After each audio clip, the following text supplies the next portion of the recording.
Standing by.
Apologies for the intrusion. I'm Hugo. Let's just say I'm something of a collector. I've heard your video store is the most classy one in all of New Eridu, and I must say, it absolutely lives up to its reputation.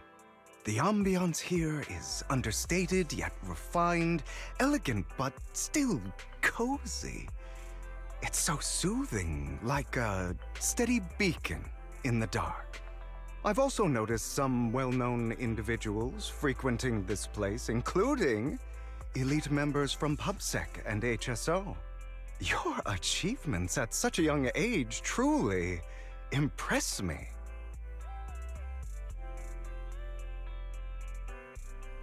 I'm flattered, but you give us too much credit. Trust me, I'm being honest. I do find your store quite special. So, I guess the rumors about this place are true. Children of devils.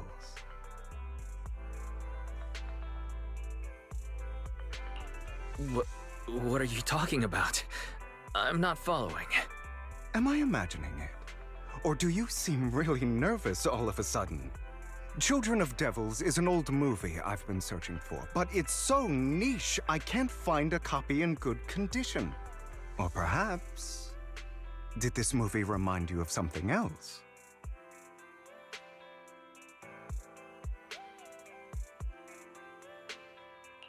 You're imagining it.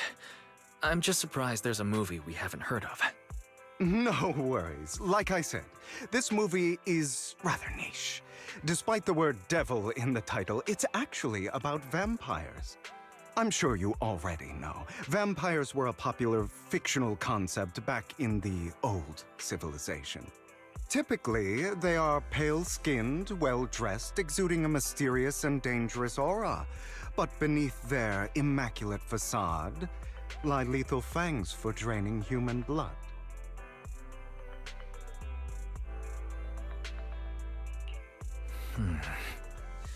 You kinda look like one. I'll take that as a compliment. Too bad vampires don't actually exist in New Eridu. Oh, and I don't feast on human blood. In fact, if anything, I'm hypoglycemic. Anyway, back to the movie. It's about a man who unwillingly turned into a vampire, and after years of plotting, finally kills his evil father and ultimately dies in the process.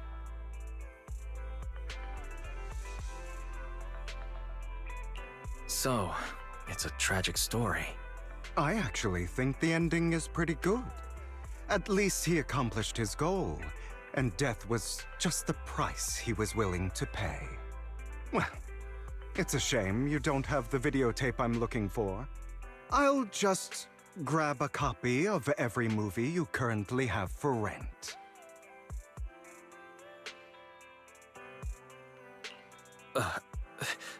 Thank you for your patronage. That's very generous of you. Just think of it as my thanks for chatting about the movie with me. Your store is like a collector's gem in itself. Please, consider my payments here as an investment in a collector's prized find.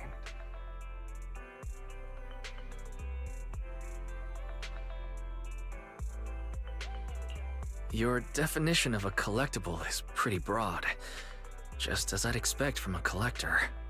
Because of my work, I happen to know some of New Eridu's upper echelon. Some even collect human organs. Just some rumors circling around. Hope I didn't spook you.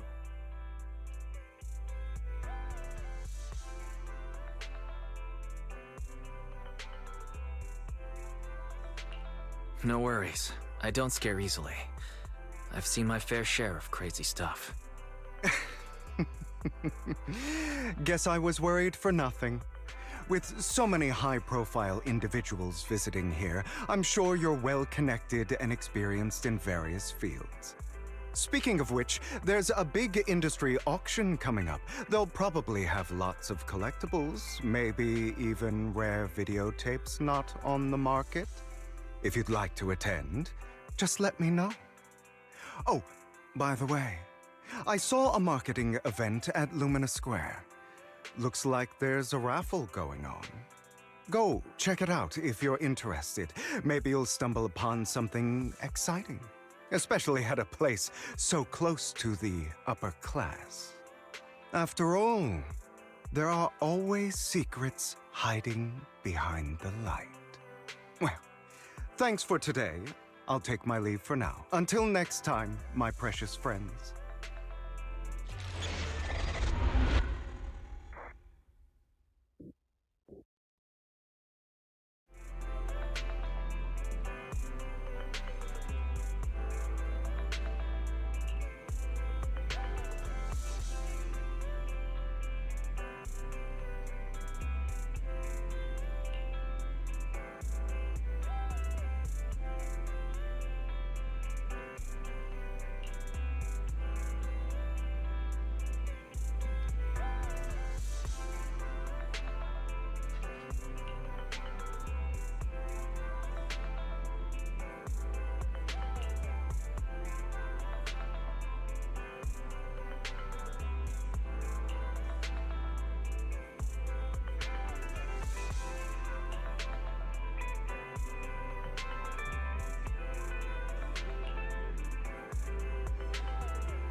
You there! Why not come try your luck? All sorts of prizes are waiting to be won!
This guy seems arrogant.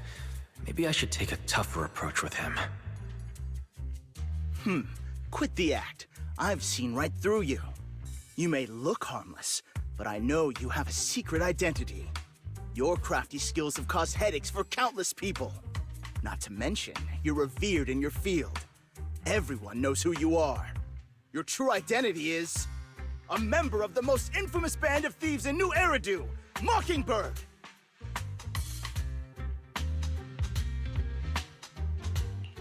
Nonsense. I'm a law-abiding citizen and haven't done anything wrong. Exactly. If you're so confident in your judgment, why not call PubSec? I'm sure they'd be delighted to apprehend this Mockingbird phantom thief on the spot. All right, jeez, I was just guessing. Forget it. Clearly, you have no idea who I am. I'm Curtis Ravenlock. That's right, of the esteemed Ravenlock family from Tops. You'll face consequences for crossing me.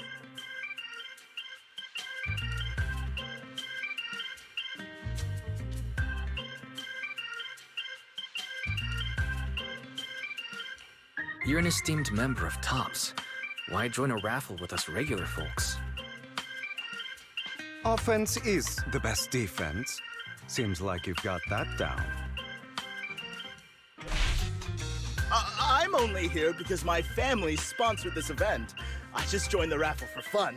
It's not like I actually need the money. Anyway, you were the only one next to me when I lost my wallet. It has to be you. Just admit it!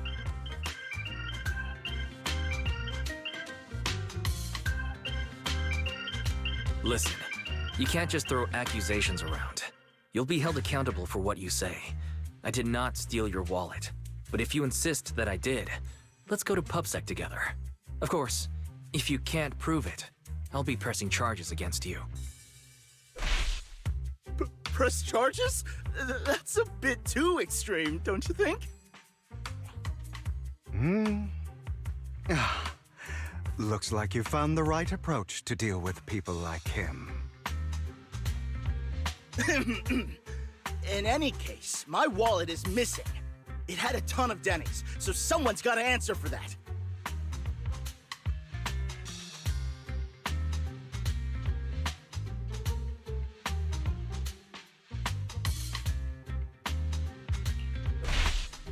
I can help you look for it.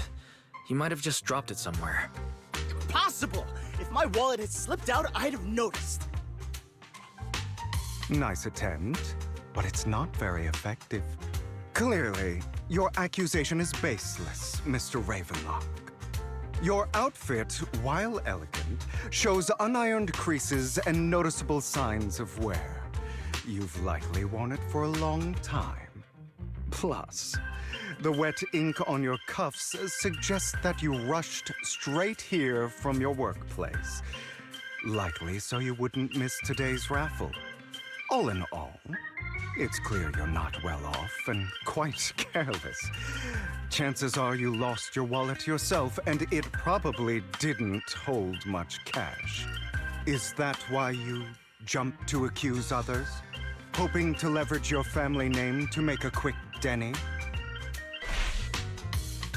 That's utter nonsense! Regardless, you owe this person an apology. Damn it! You'll regret this. Just you wait! I really hate it when innocent people are wrongfully accused. But it's all over now. I hope it didn't ruin your mood.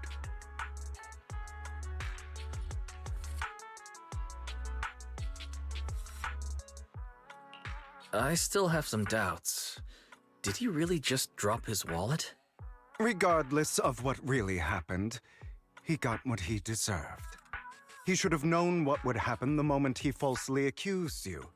People like that should have a taste of their own medicine. That sounds fair to me. Unfortunately, we don't usually see such fairness in our world, do we?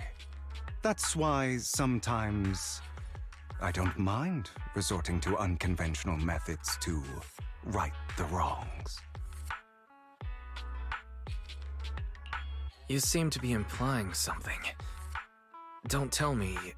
A good movie never spoils its ending. But feel free to speculate. Anyway, it was nice running into you. Please, accept this raffle ticket to mark the occasion. May it keep you away from shady people and situations and bring you good fortune.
Anyone else want to redeem prizes?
They're here with me now, sir.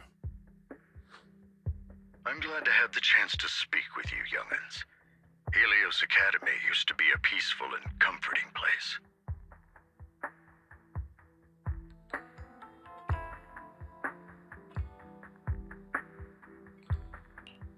You know about Helios Academy? Yes, I do.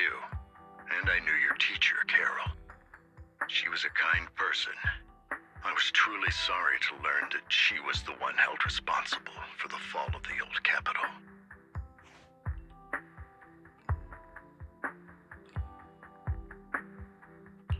She was innocent. There must be something else behind it. I hope so too. It's just that the fall of the old capital still weighs heavily on us all. But I believe you just got caught up in all of this. I'm sorry for what you've been through over the years. It must be tough.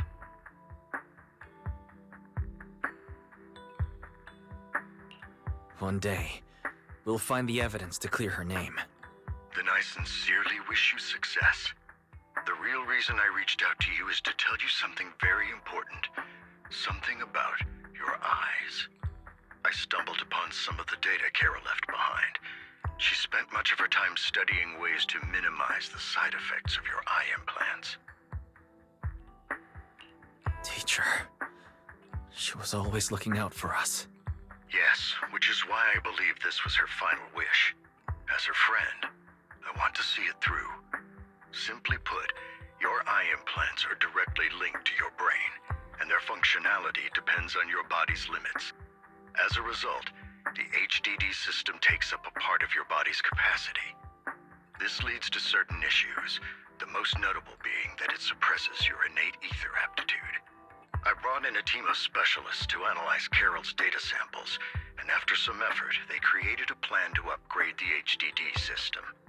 After the upgrade, the HDD system will operate with significantly reduced power consumption, allowing for a substantial boost in your ether aptitude, or rather, a restoration to its original level.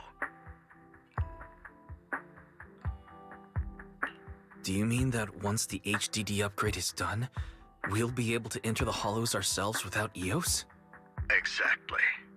You'll likely experience some discomfort at first, but you'll get used to it over time. I'll have the specialists from Marcel Group continue monitoring your physical condition to reduce the burden on your body and help restore your ether aptitude more effectively. Are you really giving us such advanced technology for free? Feels like there's gotta be some kind of catch. Besides, you must have known about us for a while. So why wait until now? I'm not asking for anything in return. As for why I didn't reach out sooner, truth is, from what I've learned, your eyes possess even greater power. Perhaps the power within you could affect all of New Eridu. But you must understand, power is a double-edged sword. It can be used against enemies or allies. As the mayor of New Eridu, I must ensure everyone's safety. So I hope you'll forgive my caution. I'd been observing you for some time. That said, I'm confident to say that everyone at Victoria Housekeeping speaks highly of you. Miss Belle and Mr. Wise are both kind and honorable individuals. I believe they'll use their power for the right cause. Yeah, they're both good people. Thank you for your kind words. Even though we have no idea what this power is. You're not just making it up to get our hopes up, are you? Of course not. It's just that I don't have much information right now. I'll let you know as soon as I do. Well then, I'll let Lycon assist you with upgrading the HDD system. Rest assured he'll guide you through everything. You should be able to follow him with your knowledge. If you would follow me.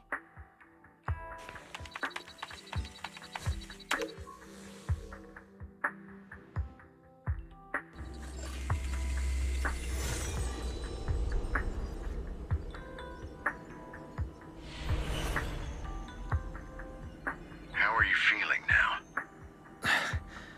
All good, I think. Really?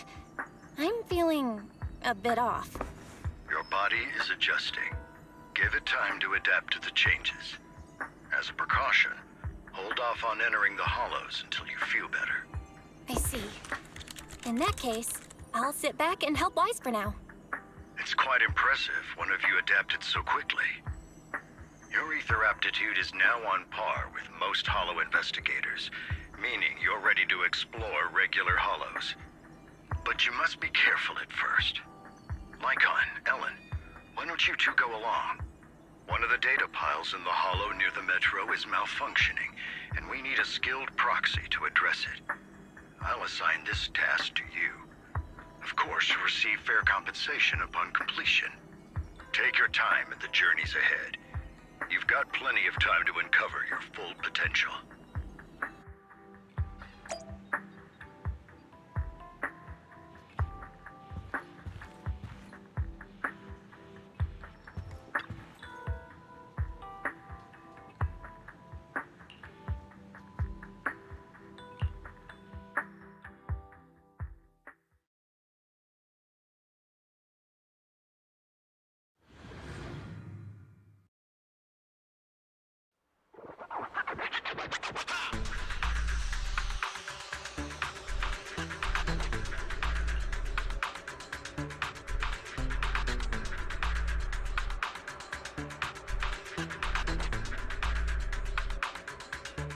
Master Proxy, the data pile that the mayor mentioned is in this direction.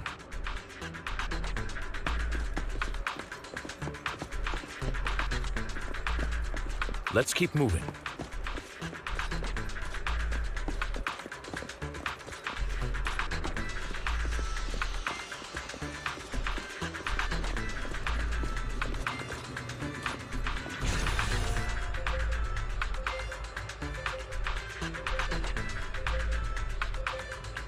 The data pile that the mayor mentioned is near that garage ahead.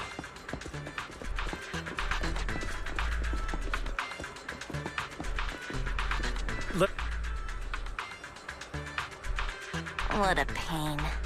There's nowhere else to go. We'll have to move the train.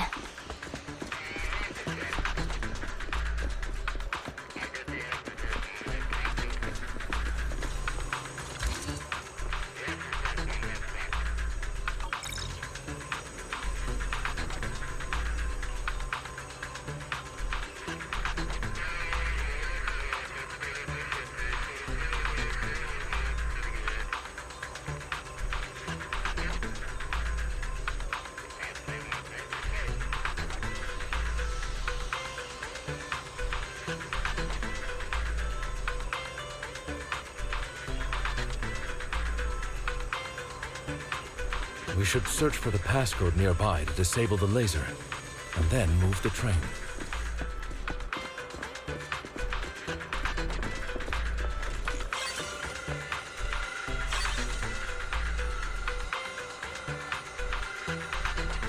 Ah, I get it now. We should be able to enter the passcode now.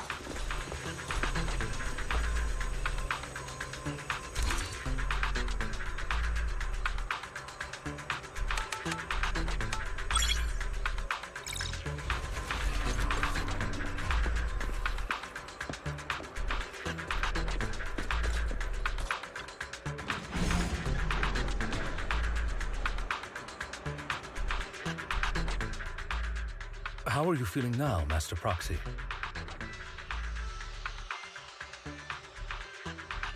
Fantastic. Never been better. I'm relieved to hear it. If you feel any discomfort, please, let us know at once. Yeah, I'll carry you on my back if needed.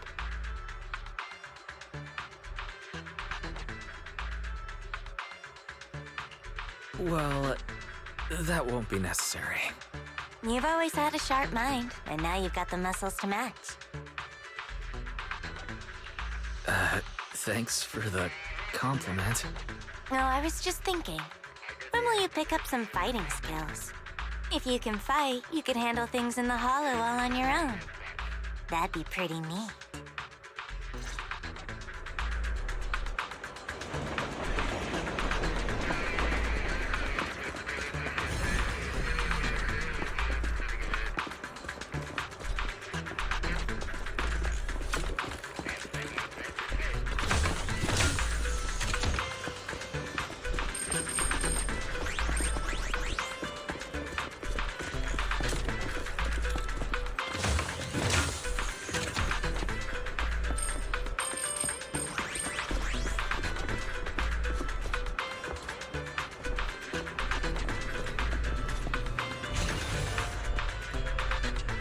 Master Proxy, the data pile is right up ahead.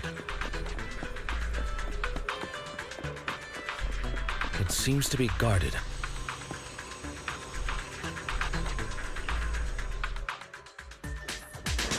Worry not, Master Proxy. We'll ensure your safety. Thank you. Sorry. I still need you guys to protect me. Seems like I'll need to work harder.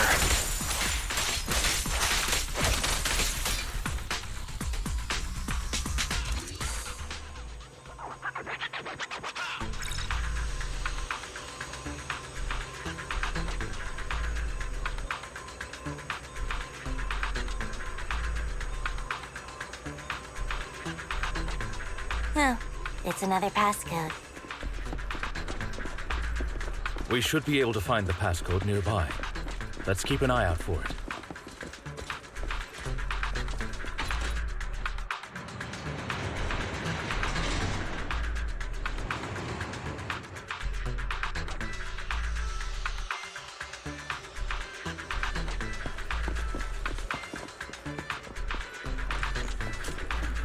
Maintaining the data piles in the hollows requires a proxy with the utmost professionalism.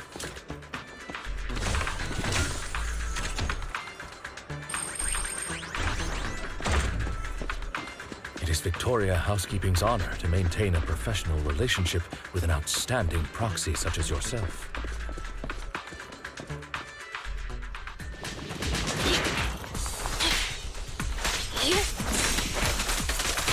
Take a break. Engage now.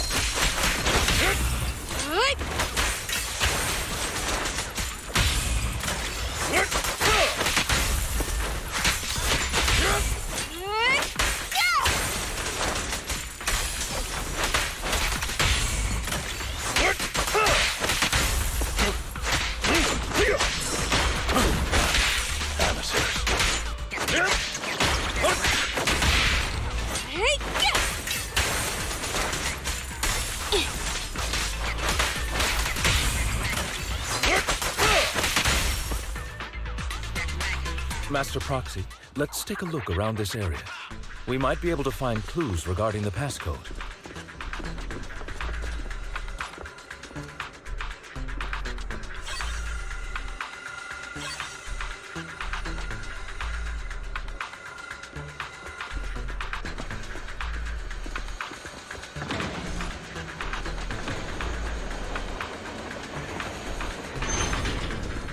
Proxy's moves seemed more fluid in that last battle. Thanks, but all I did was dodge. Nimbly evading an enemy's attack is an important skill. As for combat, leave that to us.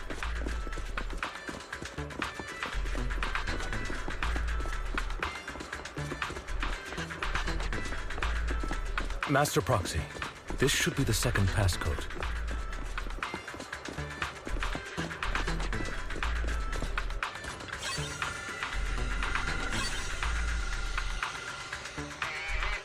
Master Proxy, we've been in the Hollow for quite some time.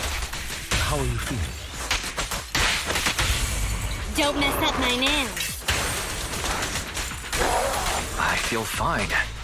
Nothing unusual, actually. That's good to hear. After...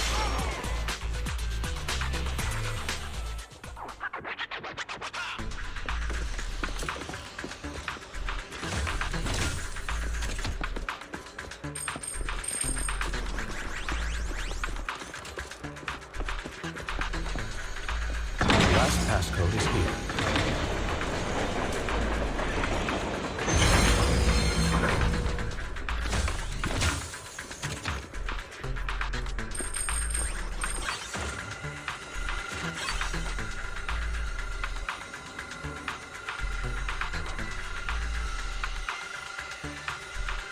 All right, that's all of them. Let us return and open...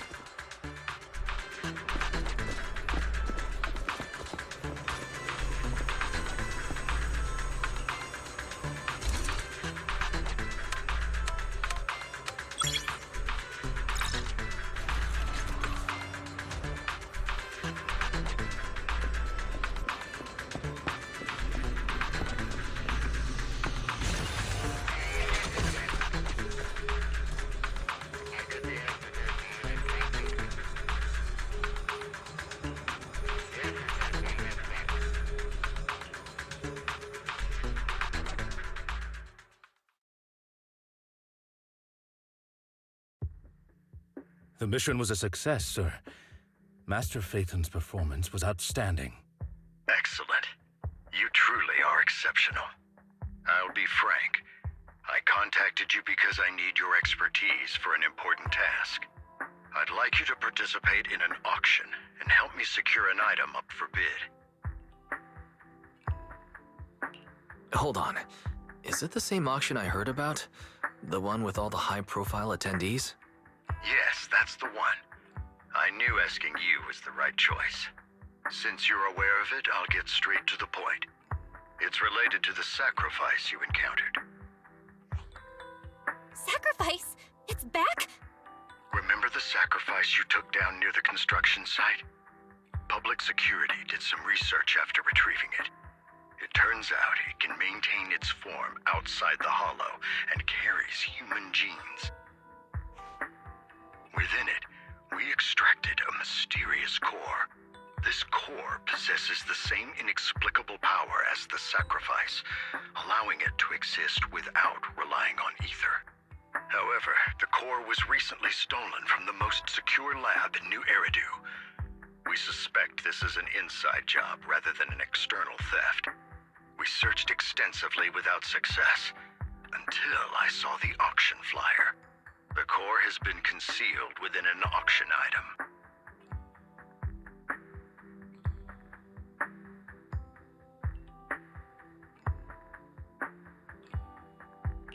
So you want us to bid on it at the auction. But why us? The power of the sacrifice is highly volatile and destructive. We must keep it confidential, at least for now. And I, as mayor, am not suited to participate in the auction myself. Plus, I'm running checks on my inner circle due to the theft. Frankly, there aren't many people I can trust. Don't worry, the funds are covered, and Victoria Housekeeping will be assisting you. Of course, this hinges on one condition: your willingness to aid me. All right, we'll give it a shot. Thank you very much. I knew that I could rely on you. The only hurdle now is the invitation. It's exclusive to Tops, so obtaining one might take some time. I'll handle that promptly. I'll leave the rest in your capable hands. You seem a bit puzzled, Master Proxy. The relationship between the mayor and Tops seems rather delicate. You're quite perceptive. As you know, the roots of New Eridu's governance lie with the Mayflowers, while Tops is a conglomerate of companies. Power and profit often lay the foundation for conflicts, which is why securing invitations could be tricky for us. Things would be much easier if Tops weren't so involved. But worry not, Master Proxy. It may take some time, but we will overcome these obstacles. Now, if you've no further need of me, I'll take my leave. Have a good day.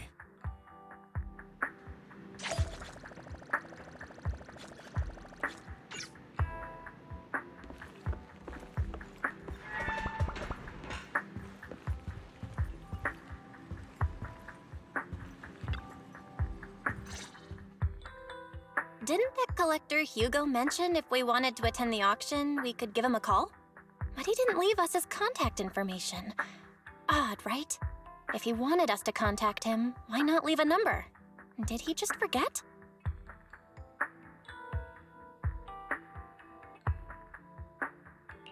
Maybe he left a puzzle for us to solve, like in the movies. You've been watching too many movies, Wise. We need to separate fiction from reality. Come to think of it, Hugo did leave us a raffle ticket and said something weird. He said something cringy like, "There are always secrets hiding behind the light." Wait, don't tell me.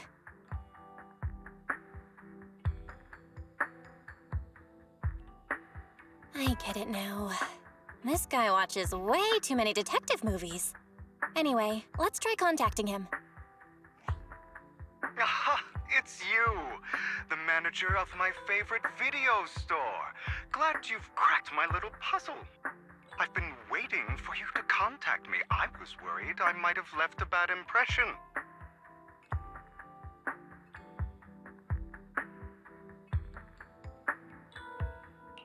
Actually, I have a favor to ask. About the auction you mentioned. Could you secure 2 invitations for us? Ah, so you'd like to attend the auction? I'd love to assist, but unfortunately, I have some tasks at hand. But if you two can help me with my current task, I should be able to find time to get the invitations you need.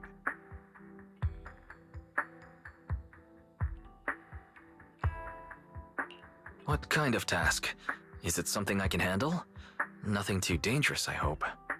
Don't worry, I would never put you in danger. Let's discuss the specifics in person. I'll wait for you at Dew Gardening Shop in Lumina Square.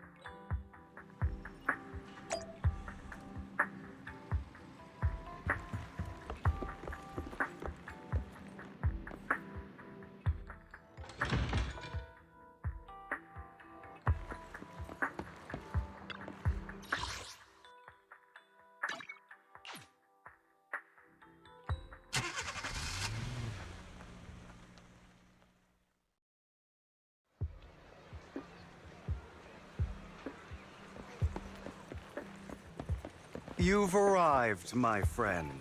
Punctual as always.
Another waste of my precious time.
Good day, manager. Wonderful to see you again. You're as sophisticated and charming as always. About our previous discussion, I assume you've made some progress?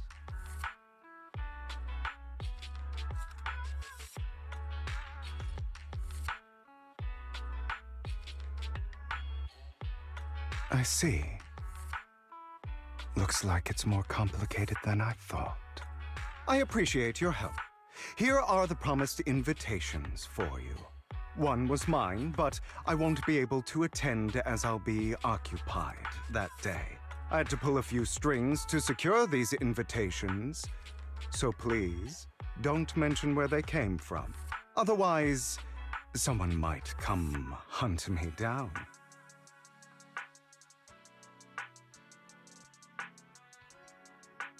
Wait, seriously? Is the auction really that dangerous? Well, when you dance with sharks, you can't avoid risk. But I have faith in you, dear manager. I'm entrusting you with my life. Don't worry, my lips are sealed. And so are my sisters. I've been meaning to say, you're so close with your sibling. I'm kind of jealous. What's your view on family ties, manager?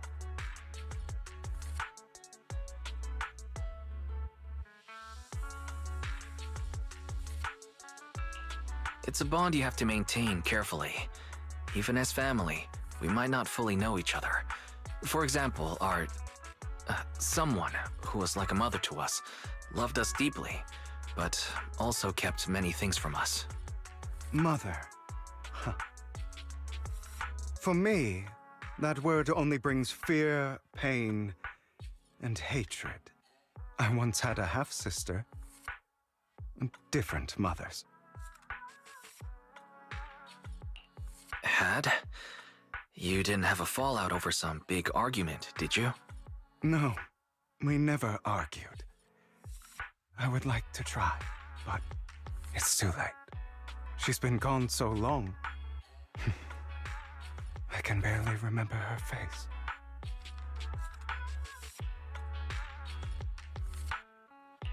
I'm sorry. I didn't realize it was a sensitive topic. My condolences. It's okay. I brought it up first, and it was ages ago. Anyway, back to what we were saying. It's highly likely that Hartman will be at the auction as well. As you know, while he's the rightful heir to the Ravenlock family, he keeps many secrets. Should you cross paths with him in the future, be cautious. He's sitting up on his high horse looking down on everyone else, and he'll do whatever it takes to get more power. I hope these upper-class people eventually face the punishment they deserve. Too bad the scales of fate lean one way or another, unless someone steps in to tip them back. I digress. That's all for today. I have some errands to attend to, so I'll take my leave. Have fun at the auction.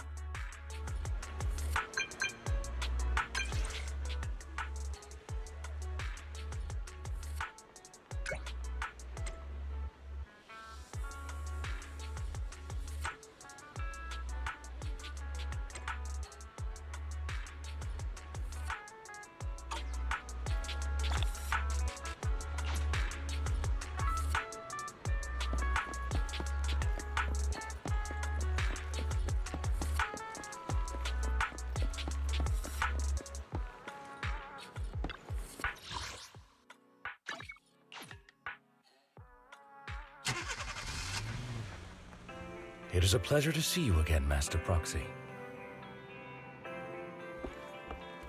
It's been a while.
lies, deception, betrayal. I see swirling mist, shrouding the truth in a deep, enigmatic haze. Found you. Chosen one.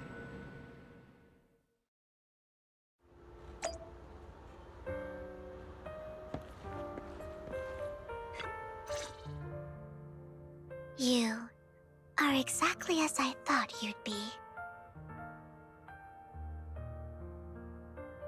What are you talking about? I'm confused. Words can only convey so much, so it's understandable if what I say doesn't make sense to you now. But you'll know what I mean soon enough. Young lady, I know you might think I'm lying, but I'm telling the truth. That item was my late husband's keepsake, and I had to pawn it due to financial difficulties.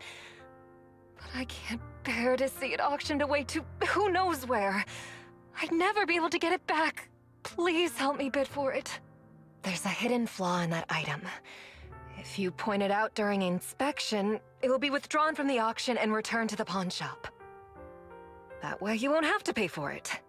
In return, I'll offer you some compensation. It may not be much, but it's all I can manage. Please. Mom, please don't cry. Your story might be genuine, but your intention is not. Besides, this has nothing to do with me. Your misfortune is not my concern.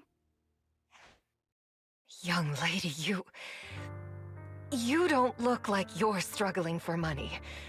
How can you be so cold-hearted? I'm sure this refined individual here feels the same way.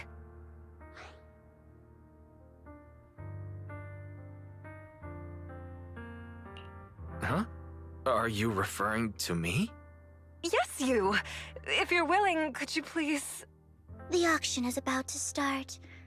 I'm not sure how you gained entry, but I'm sure you don't want to be driven out with your daughter.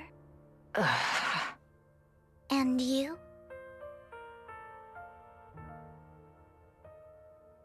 Here's a little piece of advice. Don't let your sympathy easily sway you in an auction like this. Otherwise, you might get swindled. I'm Vivian, by the way. Pleasure to meet you. Dear guests, the auction will begin shortly. Please make your way to the venue.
may be from the Ravenlock family, but he's been entering the lottery in secret.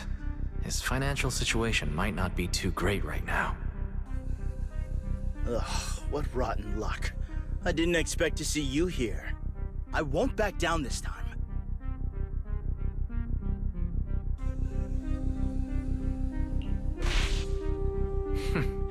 Aren't you that bigwig from the Ravenlock clan?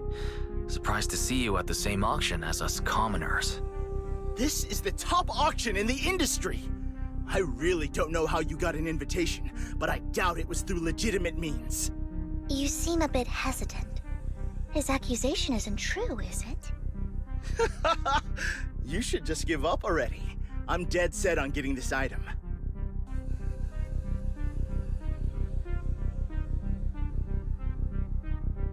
Truth is, we've got a solid sponsor.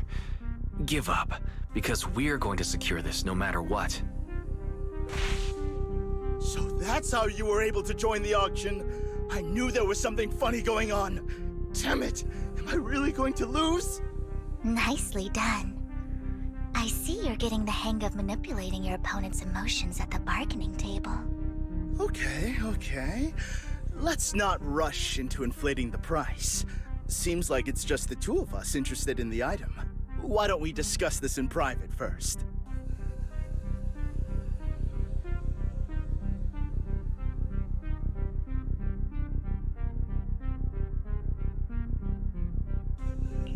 No matter what, I won't back down. Ugh, I didn't expect you to be so determined. This is the perfect moment to shake your opponent. You're really stubborn, huh? Is it really worth arguing over such a small collectible?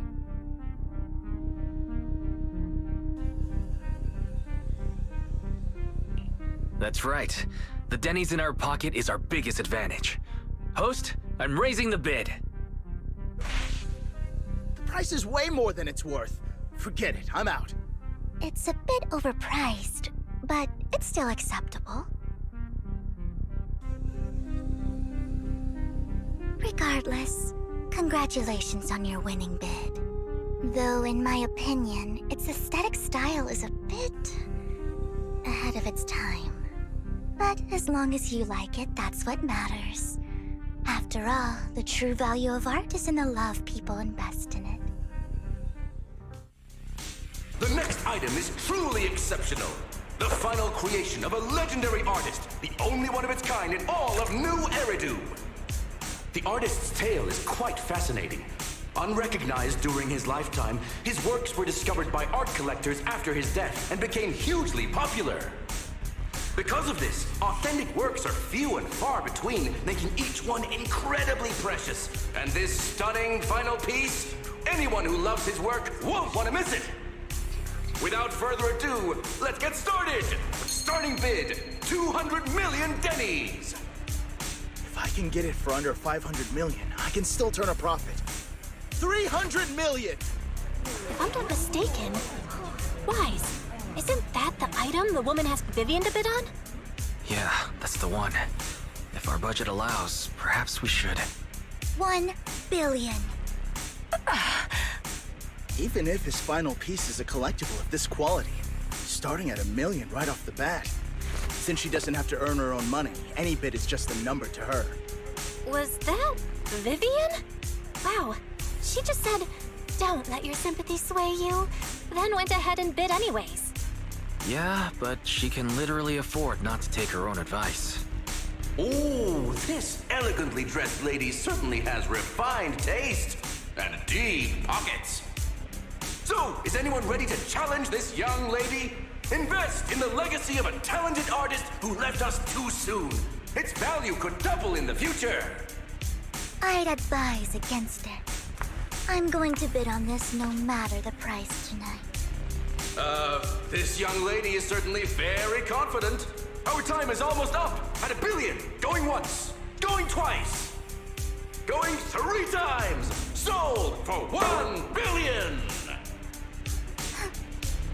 All right, ladies and gentlemen, that concludes the first half of the auction. Please feel free to unwind in the lounge for a bit, as more treasures await in the second half.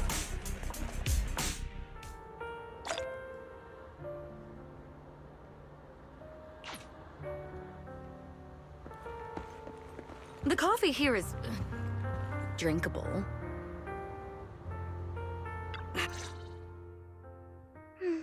You have a strange look on your face. Despite her ruthless exterior, she's actually quite kind-hearted. Though you wouldn't dare think that, would you?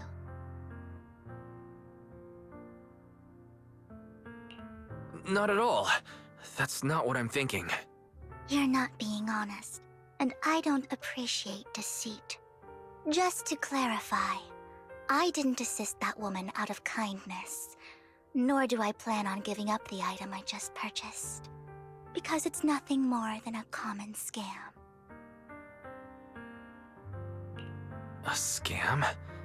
So you're saying that woman is a fraudster? They'll tell you a tragic story, begging you to help bid on a collectible at a high price. They promise a reward and guarantee the item will be withdrawn from the auction, so you think you won't have to pay anything. But the reality is, once you bid, the deal is done. No going back, and you end up shelling out a hefty sum for something worthless. So why did you still bid on the item? I really enjoyed the story of that legendary artist. Art, at its essence, sells stories, doesn't it? I'm willing to pay the price for the stories I choose.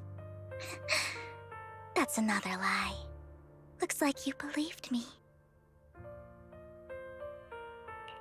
Okay, you got me again. Let me give you another piece of advice. Appearances can be deceiving. People often mask their true intentions. Sometimes, what you can't see is the real truth.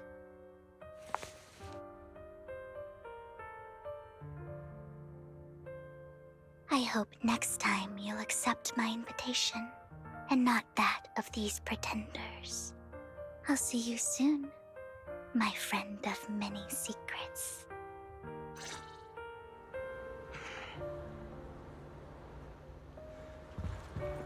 The second half of the auction is about to begin. Please make your...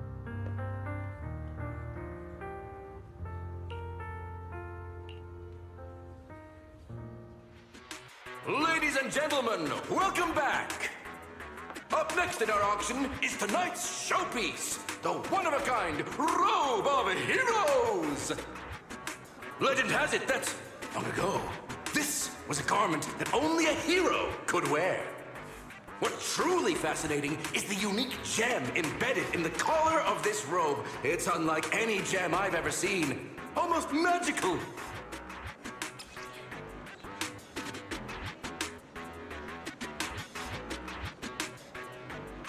Wise, that gem's probably what we're looking for.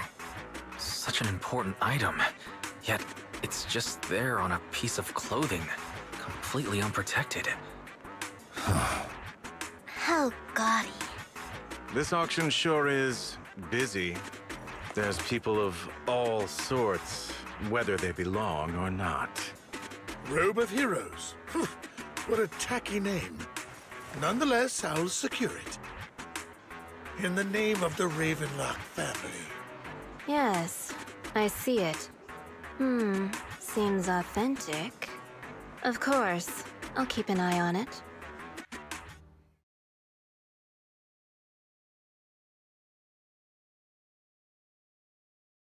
I didn't expect this to drag on so long. I believe there is no meaning in continuing this senseless bidding war. Frankly, wasting time irks me more than squandering money. So, my friend, let's cut to the chase. What did you have in mind? This man is pretty shrewd. Maybe I should match his energy.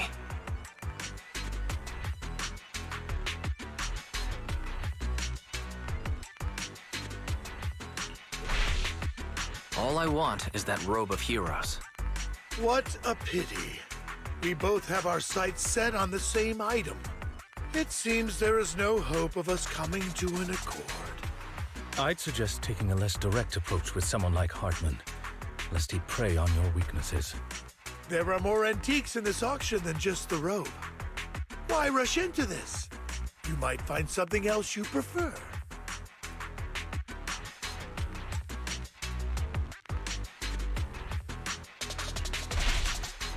Actually, I know the secrets of that robe. Really? So there is something more to the robe. Our opponent seems quite astute, Master Proxy. Let's avoid anything that might raise suspicion. The Ravenlock family always gets what they desire. If you have any doubts, feel free to ask around.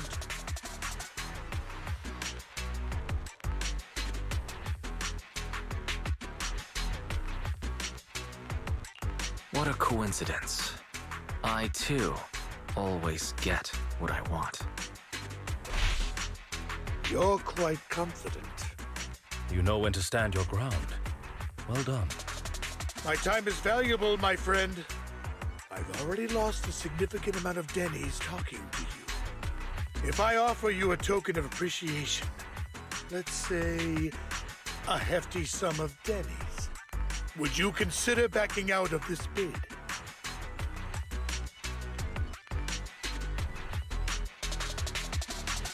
In that case, if I were to give you a hefty sum of dennies, would you back down?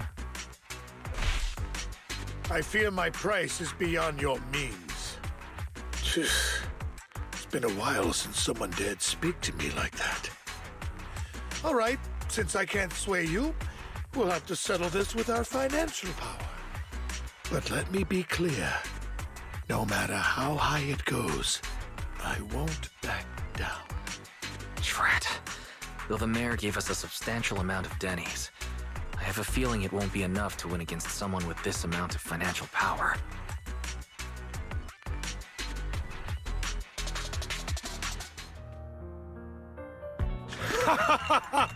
Thank you, everyone. It appears I'm the final winner of this auction after all. Well, I'll be taking this masterpiece with me.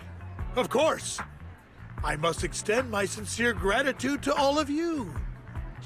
Damn it, we almost won! Ugh, denny grabbing jerks. I got a message from Hugo. He wants us to... Look up? What happened? Why'd the lights go out?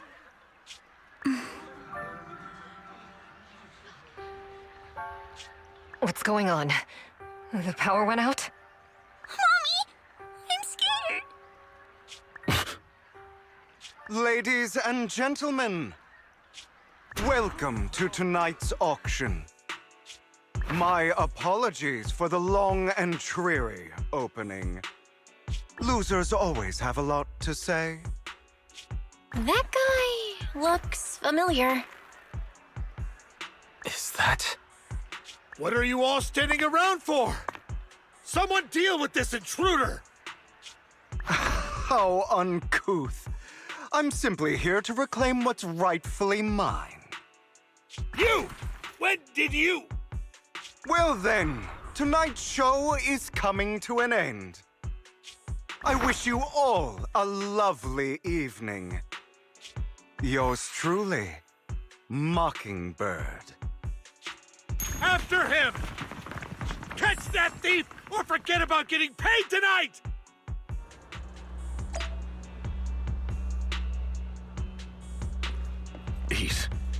I can't believe he's here. And his target happens to be that core, too.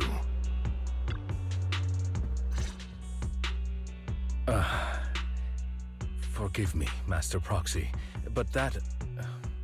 Mockingbird and I have... history.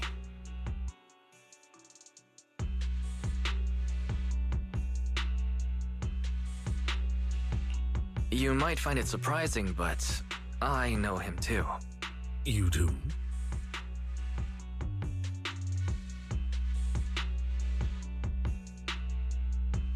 I see. So that's how you know him.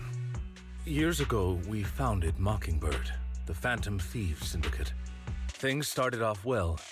We were young, with naive ideals and lofty goals, and we pursued what we thought was right. But one night, that all changed. There may have been signs of what was to come, but no one noticed them at the time, or perhaps we chose to ignore them. Eventually, I left Mockingbird and accepted the olive branch extended by the mayor. The separation was, shall we say, less than amicable. And my dearest friend became my sworn enemy. Master Proxy, if I may ask, what do you think of Hugo?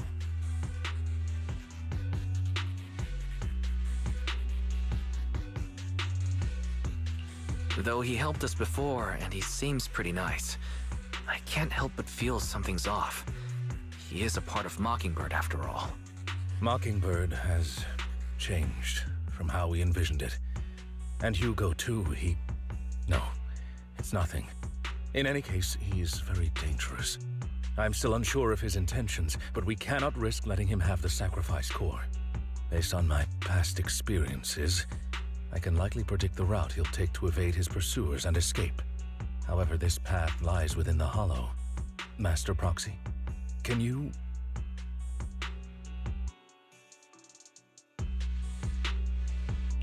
Let's head straight there. I'm feeling pretty strong right now. Very well. Please, follow me then.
As I thought, Hugo really is here. When we were still working together, we would often choose routes that were difficult to attack, yet easy to defend. Master Proxy, the layout of the port is complex. Ethereals may jump out from any corner.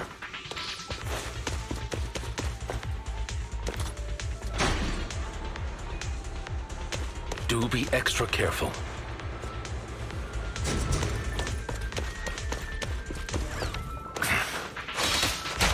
There are so many ethereals. They don't seem to be phasing him at all.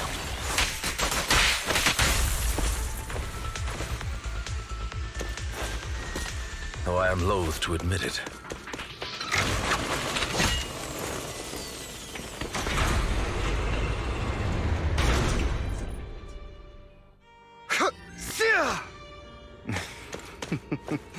Goodbye, my friend.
Careful, or you'll get hurt.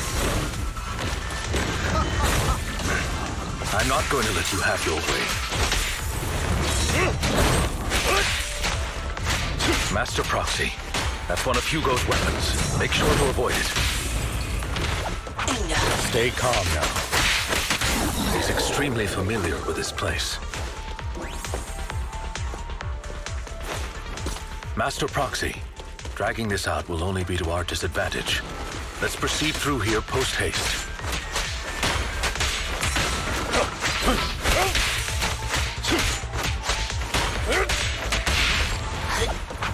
Stand still. The mechanism here isn't damaged. It's still functioning normally.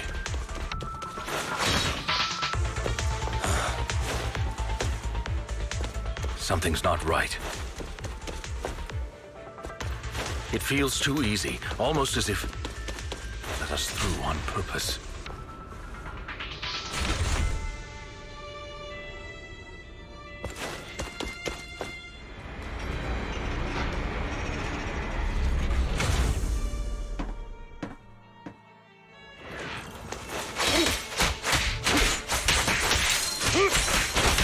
What's the rush, my friend?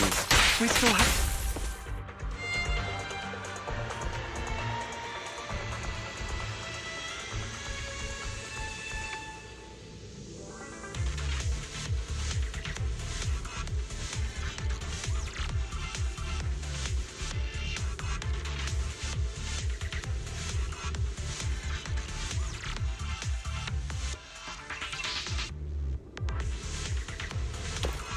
This must be the right way. Not to worry, Master Proxy. We'll be able to catch up to him soon.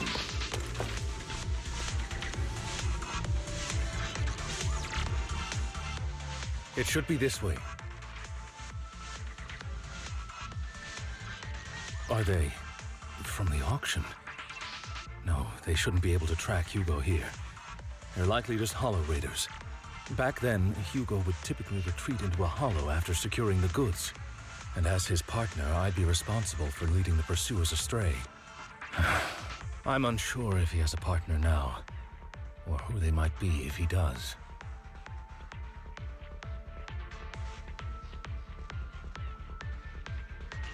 Well, phantom thieves usually have partners. I assume he must have recruited a new one by now. True. That could make things trickier, as he may have passed the core to his partner. Regardless, Master Proxy, let's steer clear of those hollow raiders for now. Although I'm confident in my ability to defeat them, a clash here might delay us and jeopardize your safety. Our main focus now is locating Hugo and retrieving the gem.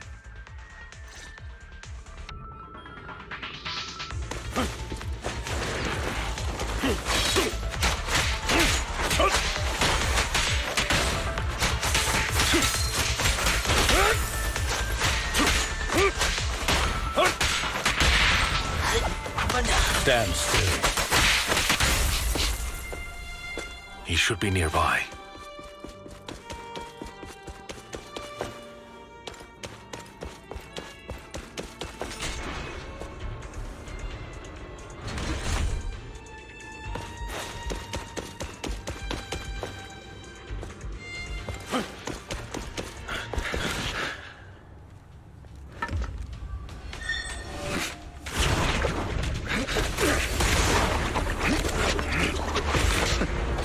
Long time no see, traitor.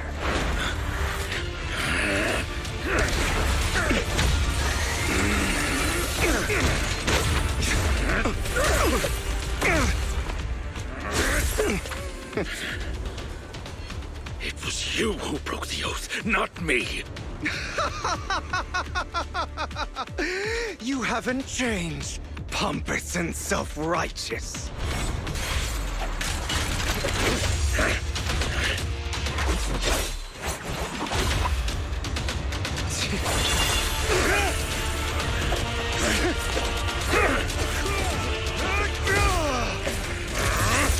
Beyond reason!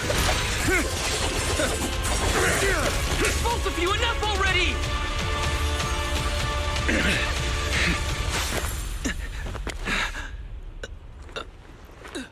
Master Proxy.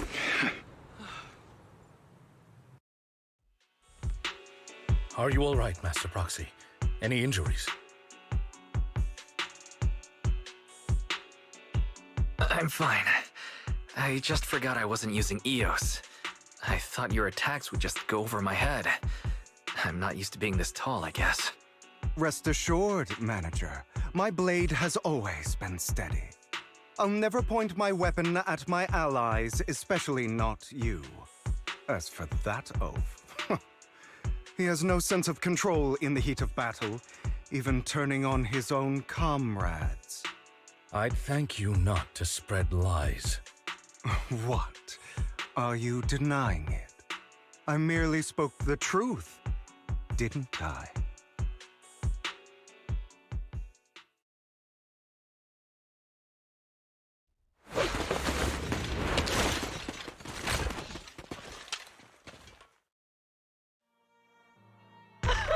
Thought we were in for a tough day, but it seems we struck gold in the end. If you value your lives, you better hand over all your etheric resources and any other valuables you've got. I have no conflict with you, gentlemen. I'm here for personal reasons, not to mine ether resources. Cut the crap. It's been a rough day, and we need something to make it right. Whatever your business is, pay your dough or bite the dust. Pay our dough. This is the Hollow. You're not claiming this Hollow as your own, are you? Not even the current mayor of New Eridu would dare to make that assertion. Am I correct, Mr. Mayflower Watchdog? You sure have a mouth on you, pretty boy. Don't push it. We've buried idiots like you in the Hollow before, and soon you'll be joining them. I'd urge you to reconsider. Unfortunately, your kind advice has come too late.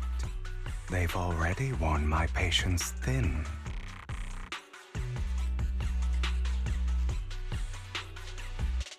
Oh, help me! Scared? Then perhaps you should think twice before you act. You've made your bed. Now lie in it. Sorry! I'm so sorry! Please have mercy! Spare us! We won't do it again! Are you quite done blowing off steam? Don't kill them. I'll hand them over to public security once we're out of... Who do you think you are to tell me what to do? They weren't planning to show you any mercy, yet you forgive them so easily. You haven't changed at all over the years, Lycon. To hell with you and your foolish fantasies of being some almighty savior. Haven't you learned your lesson from what happened with your eye and legs? My principles remain unshaken. No one has the right to take another's life. Sinners deserve punishment. Do you know how many lives they've taken? I'm merely delivering the justice the world needs. It is not our place to pass judgment. I know I will not sway you. There's no point in continuing this argument. I will stop you. I always will. Go ahead and try. I will defeat you. I always will. Be prepared to kneel before me, traitor. You talk too much.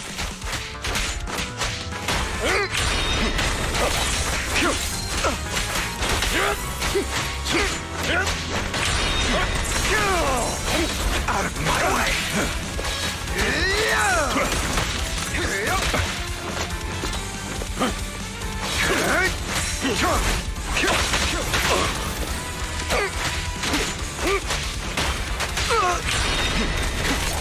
Proxy, I'd advise against trusting anyone from the Mayflower family.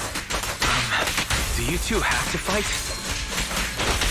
Enough's not I finished. have you now. My apologies, dear manager.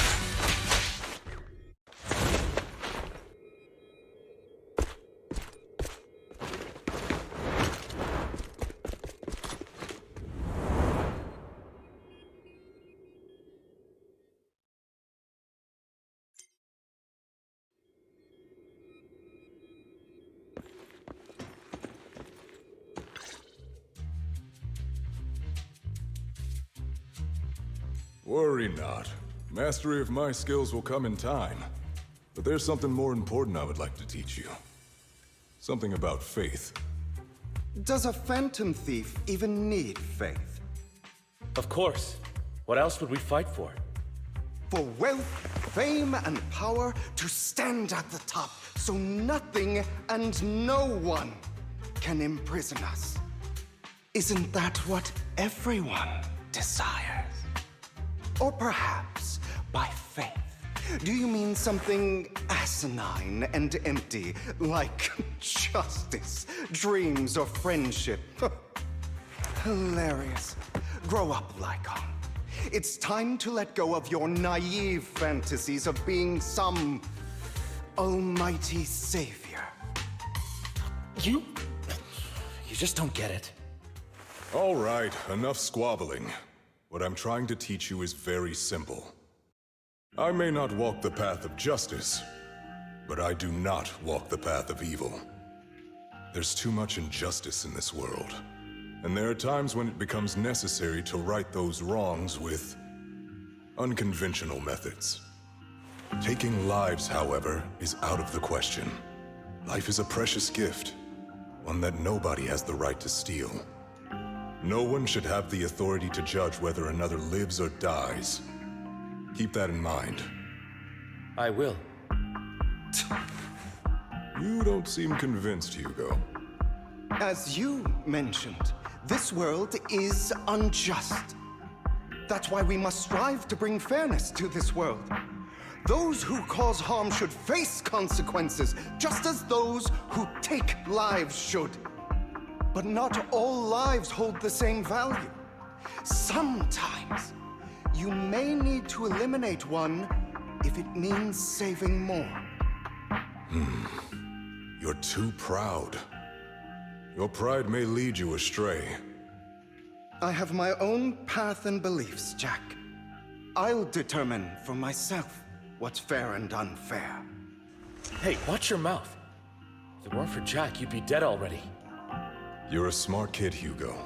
Skilled too. You could easily take the life of a sinner. However, what if one day you found out you were wrong? What if that so-called sinner were innocent? Could you bring them back to life? I wouldn't make that mistake. To err is human. Everyone is bound to make mistakes. It's good you are open with your thoughts. I just don't want your troubled past to weigh you down. Because your hatred doesn't define you. It only eats away at you.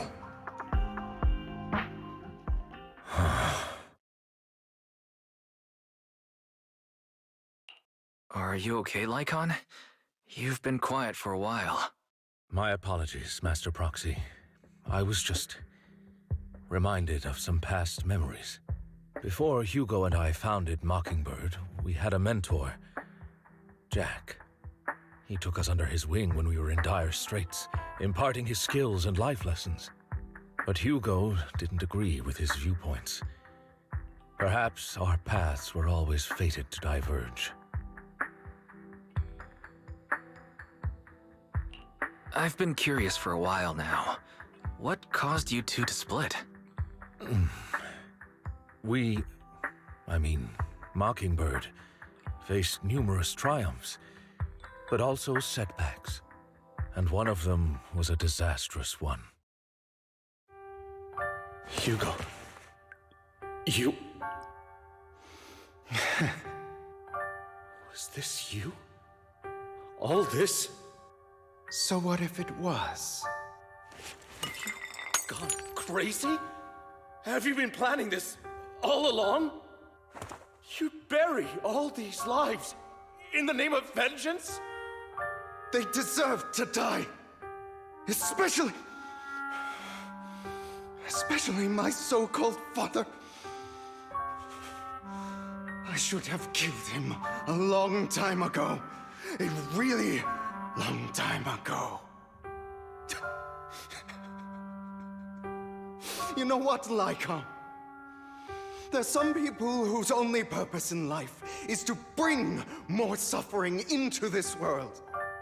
Sometimes murder is what brings justice back into this world. And for that, I must stain these hands in blood. Enough! I can't trust anything you say anymore. I'm leaving Mockingbird, now! Where are you going? Anywhere. Someone from the Mayflowers got in touch with me before. Are you mad? You know what those hypocrites in city administration are like. They're no different from tops. We fought them together all this time, and now you're leaving to serve as their lapdog. Are you going to turn your back on Mockingbird? Turn your back on me? The mayor is different from the others. But it doesn't matter. I'm not going to even try convincing you. As your friend, I'll give you one last piece of advice. Please, stop here. Otherwise, the day will come where your hatred and ambition will consume you.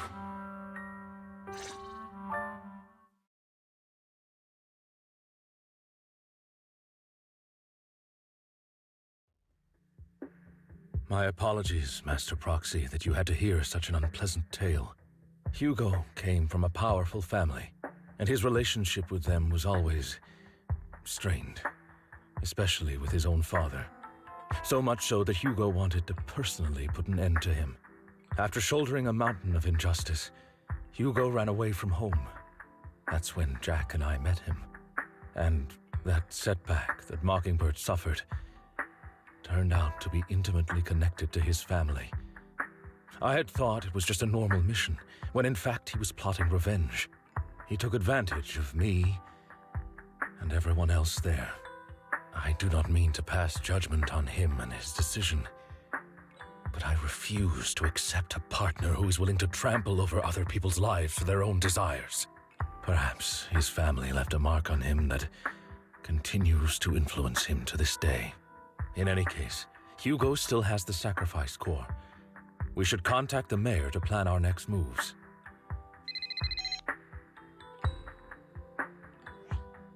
A pleasure to speak with you again. Lycon has already filled me in on Mockingbird stealing the sacrifice core. I'll deal with it. Anything else we can do to help? I mean, we didn't manage to complete our mission. No. You've done well. It's just not appropriate for you to get involved in what's to come.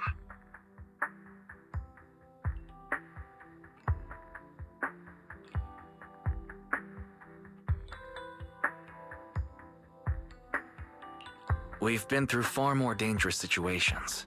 Plus, we've dealt with Mr. Mockingbird before, so maybe we could help you. Really, I appreciate your kindness. It's just... Very well. Seeing as you're all people I know I can trust, I'm going to be frank. Not long ago, I received a letter declaring criminal intent. Sir. Lycon, I know you don't want to place them in danger. I feel the same way. However, I believe they deserve to know the truth. That letter threatened to use a sacrifice to take vengeance against the entire city of New Eridu. What do you mean by vengeance? I believe the person, or the organization, who sent the letter is planning to use the sacrifice to mount a large-scale attack against the city. Everything we've uncovered so far seems to support this hypothesis. As you know, the sacrifice's true power is a mystery and cannot be controlled if anyone attempts to use it as a weapon. This is no small issue. If this gets out, it'll send the public into a panic. Please promise me you'll keep things confidential. Then let us help out. We can do our part too. But it's like I said before, it'll be too dangerous for you. Whichever way you look at it, you're still citizens of New Eridu, and as mayor, it's my duty to protect you. Plus, Carol would be furious with me if I put you in danger. If she were still around. Anyway, I'm not at liberty to discuss this matter any further. Please rest assured that we will handle things properly as the administrative authority of New Eridu. That's right. Master Proxy, please trust us. So that'll be all for today. Goodbye for now.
I'll have to work overtime to finish this mission report.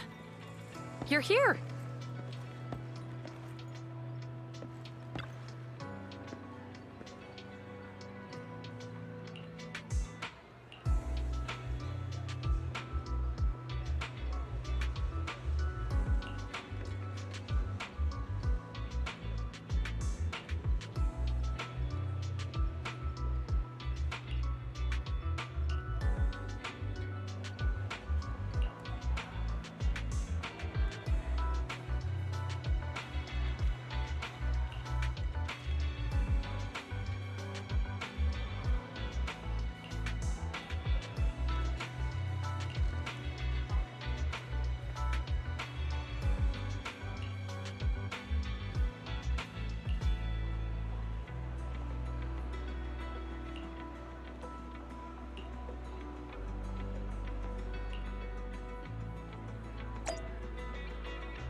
Today's training.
All right, let's get started.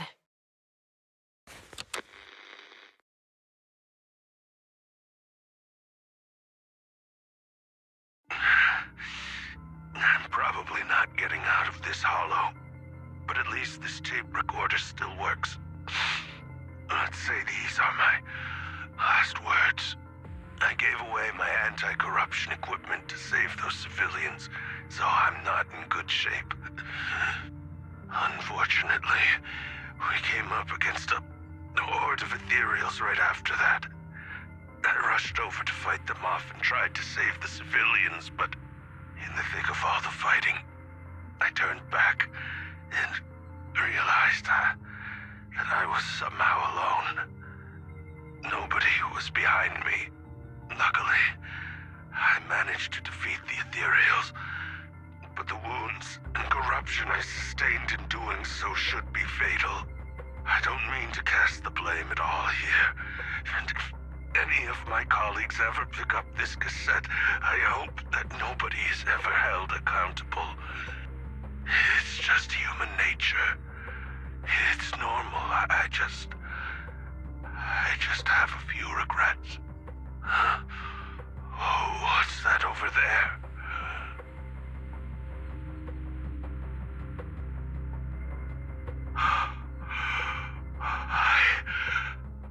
I've seen a miracle.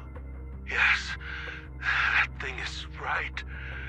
So long as humanity is in constant conflict against the Hollows, we'll never be able to grasp true power. Only by embracing everything. It's the only way. Only by embracing this power can everyone survive. Oh, Creator, please grant me this!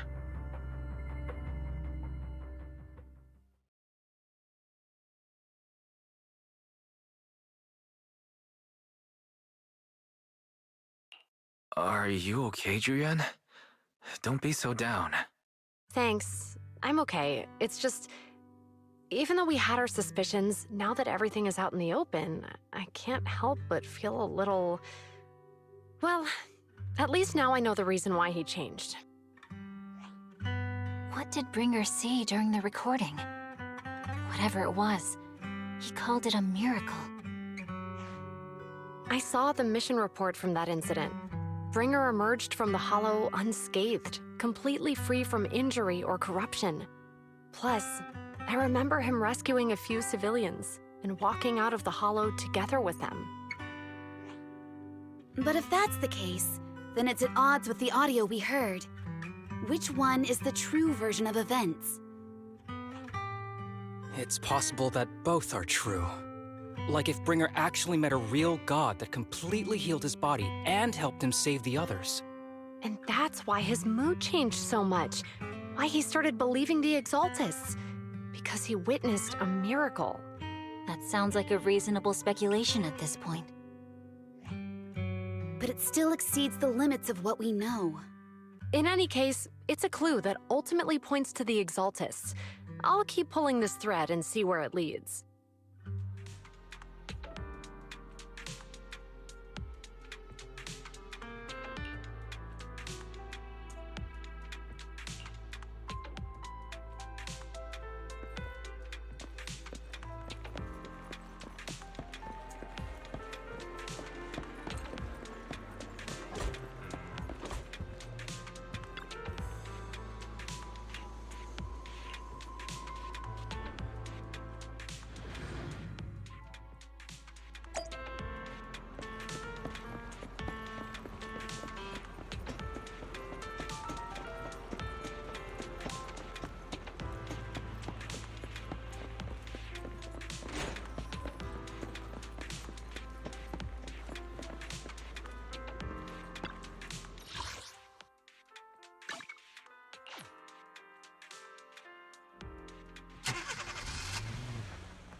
I've been waiting for you for quite some time.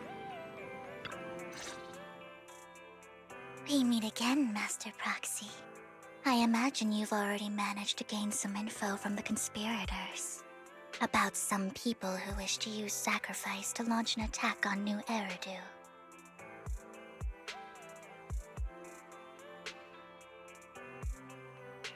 So you know about that? I only just found out myself. Because I've been watching you this entire time. I know many things. But unlike those hypocrites, I'm willing to share info with you to show my sincere hopes of working together. I need to find Bringer's belongings. Bringer's belongings? Did he even leave anything behind? Oh, he did. I have complete confidence in my intelligence network. All the more reason for you to work with me. You've probably already guessed, but what Bringer left behind will be crucial for cracking the alleged sacrifice attack. Find it, and we'll finally know what they are after. Who do you mean by they? The Exaltists, of course. They're always lurking whenever something related to sacrifice comes up. Actually, the Exaltists and I, we have a bit of shared history. But no more than that until you officially agree to work with me.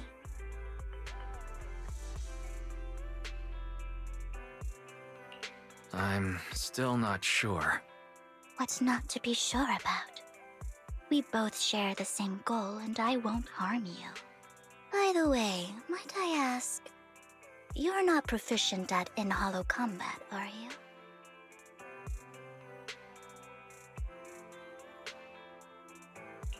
Well, you know, I'm a proxy after all. As I expected. Not to worry.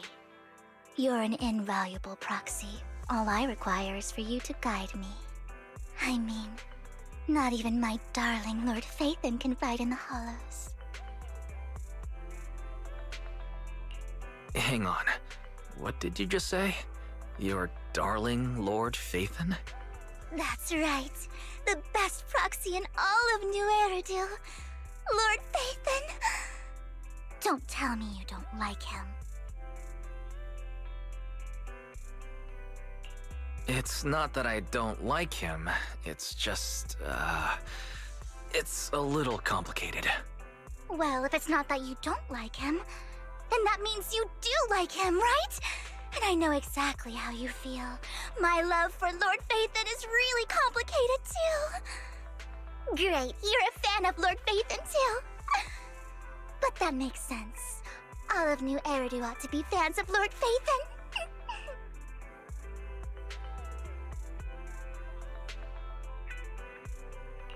How should I put this? I'm not really a fan of Phaethon. I get it. You're ashamed. Because you love him so much. I went through a phase like that once. But it's okay to be brave and admit your love. Relax. I'm with you as you make your journey, fellow fan.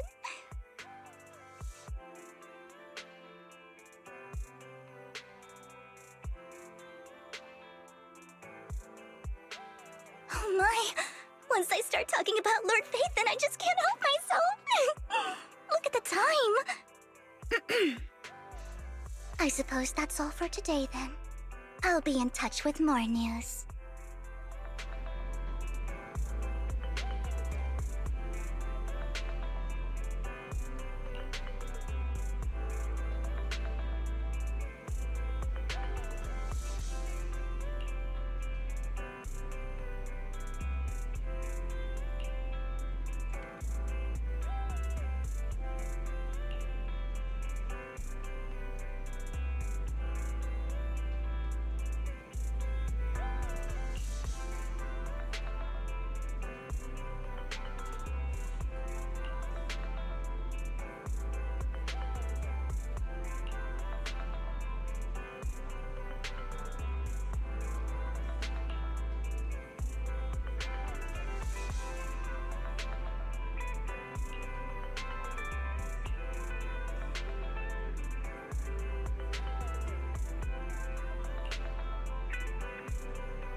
Proxy, you're here too. I didn't expect to run into you here. What are you two doing here? And what's with the new outfit, Ambi? I'm here to investigate that incident.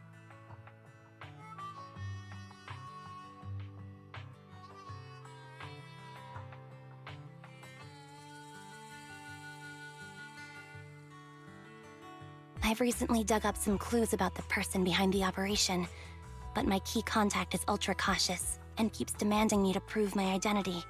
So, to gain her trust, I decided to meet her dressed like this. Now that everything is completely finished, this uniform doesn't really represent anything in particular. For me, it's just another outfit now. We all have to move on someday. I'm helping her. I want to make sure whoever's behind all this is caught. Ah, and who's this young lady?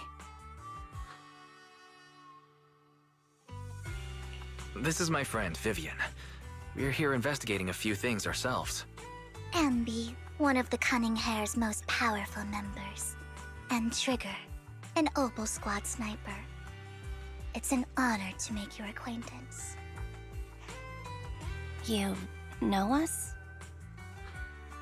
Looks like someone's done our homework. Is it because of the Proxy? You two are practically celebrities. And because of my work, I've got loads of info when it comes to anyone with a name around New Eridu. I see. Seems you're handling your work well. Let's prepare to enter the Hollow. Unless you have any further questions, we'll be taking our leave now. You're going into a hollow? Proxy, you plan on going in like that? Yeah, that's right. I've recovered quite a bit lately, so I don't need any protective equipment in the hollows.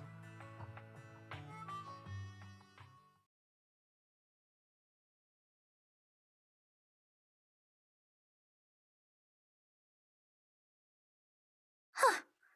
Aren't you that lady from before at the auction? Hello. I didn't expect to see you again, young lady.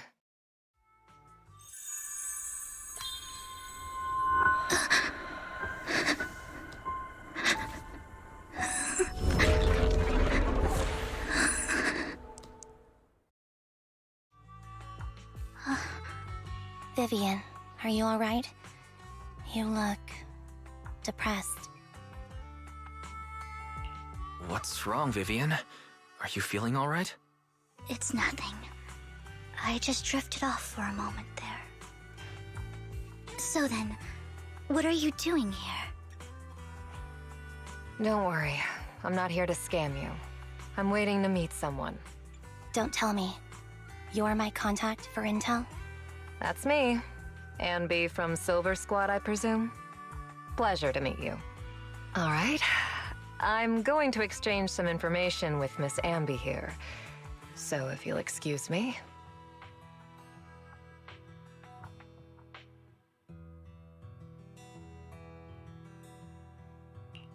You aren't looking so good. What's the matter? I can tell you later, but not right now. Okay, that's all the information I got for you. In return, I want you to do something for me. Take me into the Hollow. I left something very valuable inside. I have to find it. Seeing as we were just about to go in ourselves, why not join us? It's fine by me. But didn't you say you were investigating something? It's fine. There's no rush. Right, Master Proxy. Huh? Yeah, there really is no rush. Sure, let's all go together. It'll be safer with more people, and we'll find our missing item more quickly. Thank you.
So, what is it that you all plan to do here?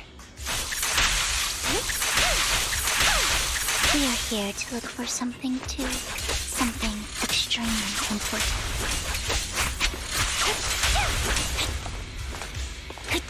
New Eridu's future may well depend on it.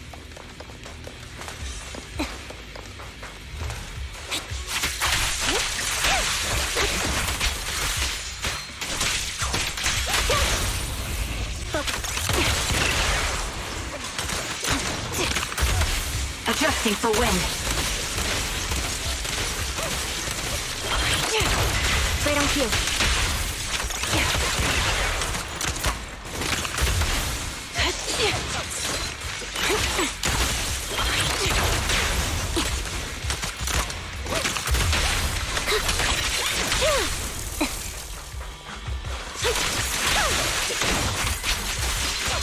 Now it's my turn to ask questions. What exactly is it that you're investigating?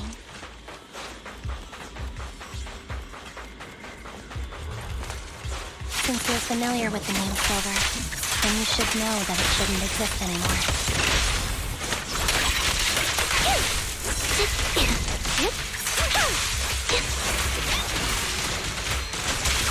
What I'm investigating has something to do with it.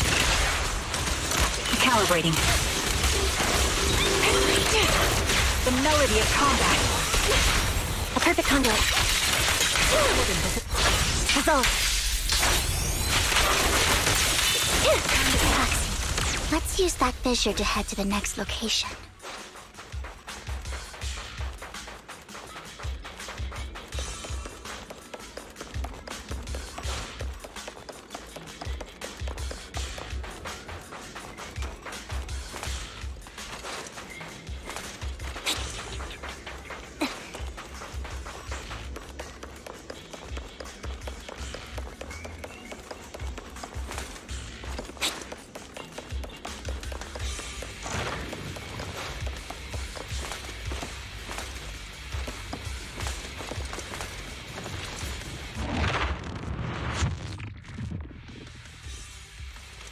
This is the place.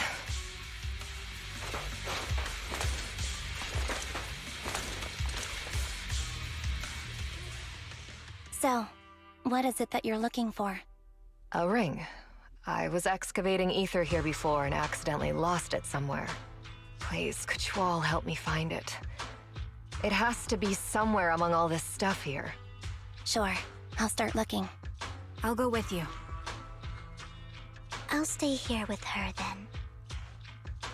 Thanks, but you don't have to worry about me. Go ahead and accompany the others. I'm sure it'll be faster that way. And sorry for wasting your time like this. I know it might sound strange, but I'll be so happy if my daughter grows up to be capable like you.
There's leftover food here.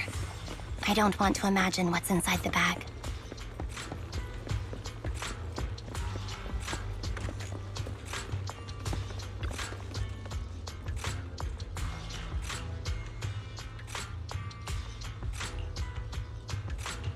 A toy that seems emotionally stable.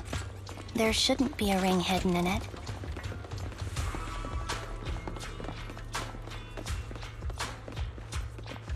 It's pretty cute.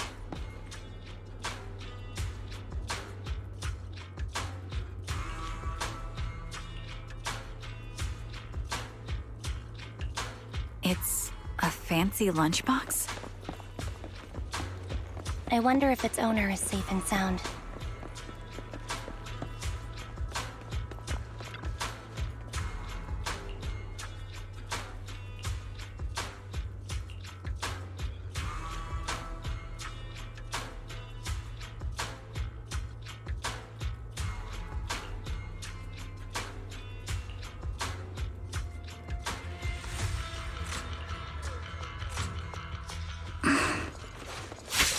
What's wrong, Begin? You seemed worried for a while now.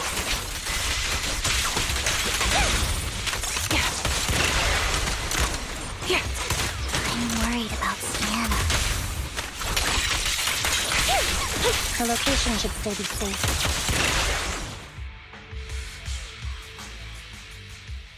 Could the ring be in that gas tank? Good thing this gas tank is empty.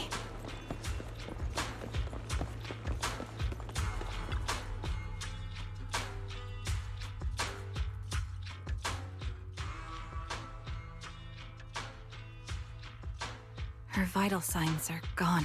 What happened? I guess this was her final scam.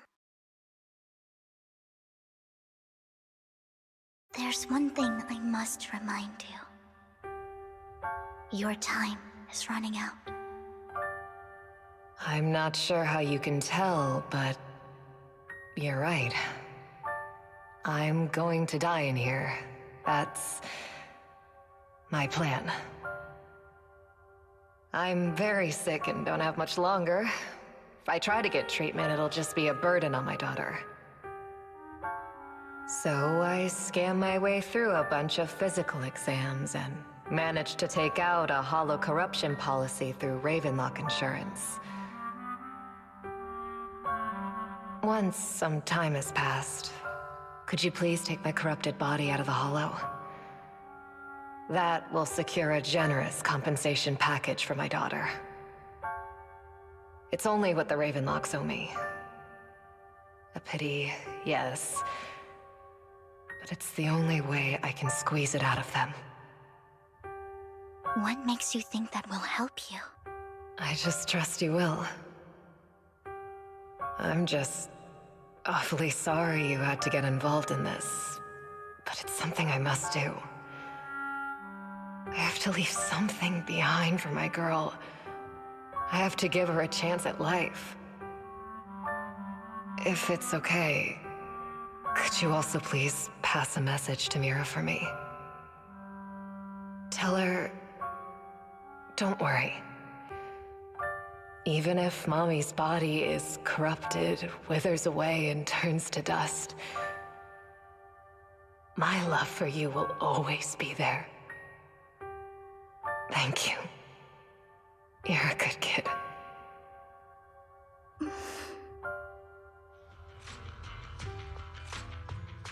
She was betting that we'd help her. So, you were aware of this the whole time? Yes. Because I saw it.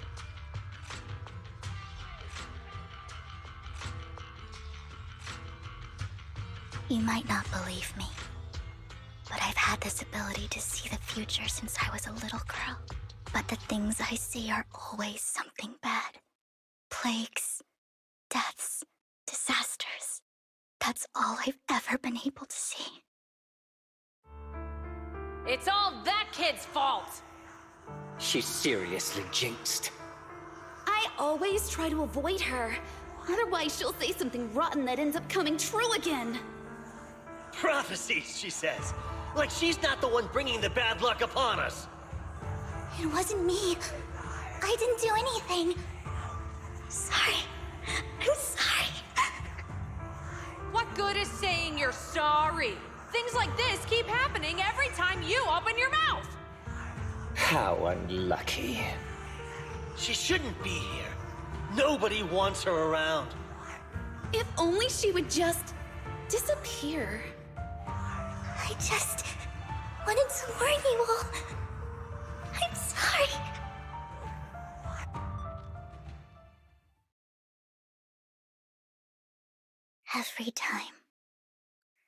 Every time it's the same. In the end, there's nothing I can change. Sometimes I even wonder whether it's me predicting these things, or if my very existence is manifesting these calamities. Vivian, it's not your fault. You were just trying to be kind and warn them about impending disasters. I can tell it's never been easy for you. Thank you. No matter what. I just hope she finally gets to rest in peace. I hope no misfortune, whether I foresee it or not, ever happens to anyone.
Proxy, do you believe that the future can be changed?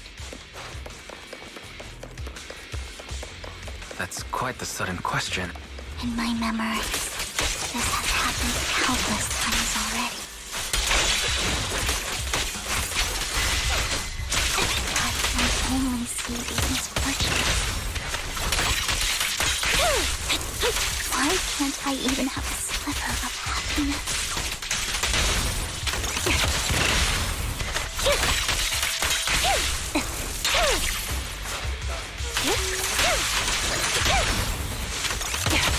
Proxy, the fissure that we're looking for is up ahead.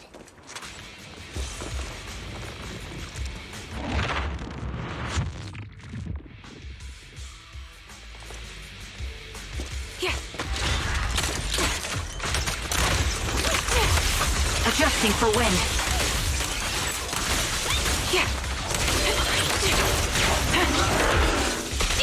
Flip the switch. Off balance. Show no mercy. Holding position.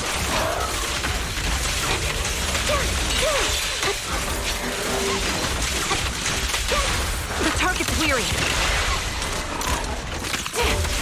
Ether vision activate.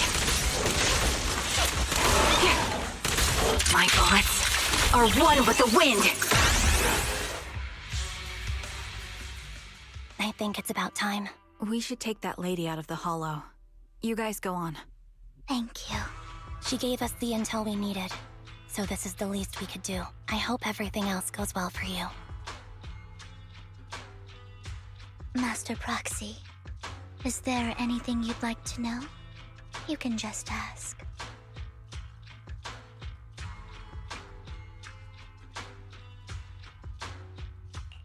I'm curious about your story, Vivian, but we can talk more once you feel ready. Don't worry, I'm very patient. You're the first person to ever say that to me. I'd be happy to share my story with you. These premonitions I see are not within my control, and they always come to me in a flash, like a flood of images in my mind. Most of the time, I see death, disease, accidents, and disasters. Of course, there are also some non-fatal mutilations. But every time, without exception, they end up happening. And I can never prevent or change them. That's all I have to say about it. If that offends Master Proxy and you don't want to hang out with me anymore, then I can understand.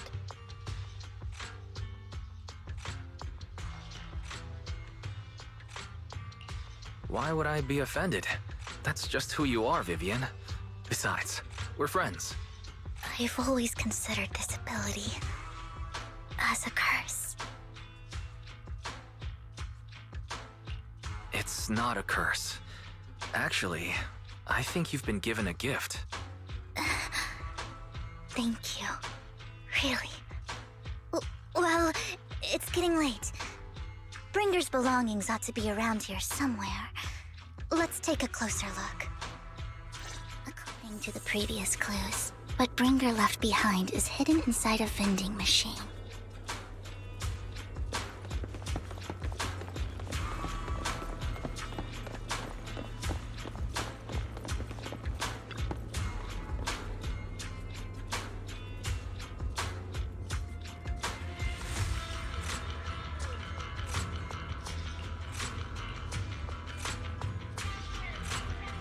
Looks like it isn't in here.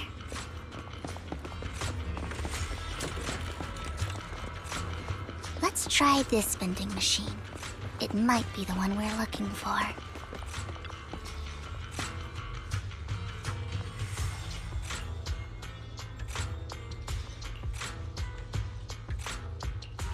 Strange, there's nothing in here.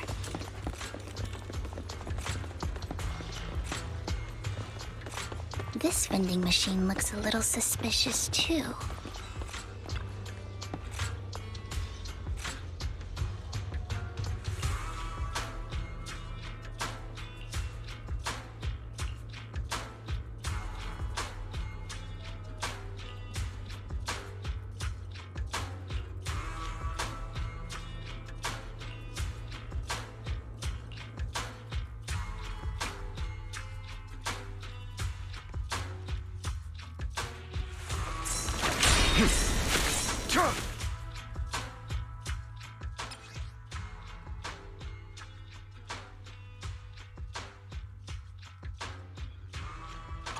This is it. This notebook is what Bringer left behind. But I don't know what these markings on it mean.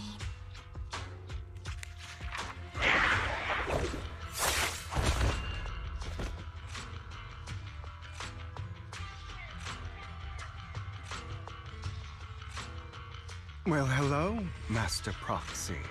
It's been a while. Oh, don't give me that scandalized look. I did just save your lives. I would have protected the Proxy even if you hadn't appeared. I'm sure of it, but I happen to be in the area. Worry not, dear companion. I have complete confidence in your strength. Hang on. Did you say companion? So you two know each other? Apologies. I didn't have a chance to mention it before. I'm actually part of the Phantom Thief Syndicate, Mockingbird. That's right. I was only able to slip in during the auction thanks to some help from Vivian backstage. So the whole time you were only bidding on the collections so you could get backstage and tamper with things? I warned you before. You can't rely on appearances. Don't worry, Master Proxy. We don't have any ulterior motives here. As you've probably heard, Mockingbird is a renowned phantom thieves syndicate in New Eridu that, despite its longevity, has managed to maintain the secrecy of its members' identities to this day.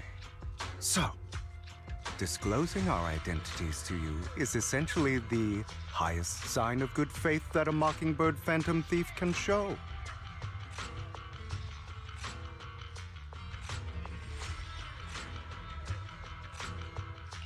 But Lycon said that you're very dangerous, and we should be careful. Then I imagine he's also told you about some of our past. And I'm sure you know that in a complex situation like ours, you shouldn't listen to either side over the other. Mockingbird's purpose is very simple, really. To form long-standing and cooperative relationships with outstanding proxies, like yourself. We need your abilities. Before you make any decisions, please allow me to briefly explain the concept behind the Mockingbird Syndicate. We all know there isn't anything in this world that's fair. A prime example being the uneven distribution of wealth. People from tops splurge on luxurious collectibles, while the poor have to gamble with their own lives just to get by.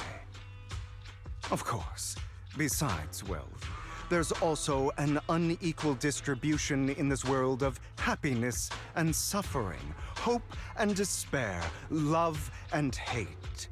It's all just so unfair. Somebody has to do something to tilt the balance of the scales.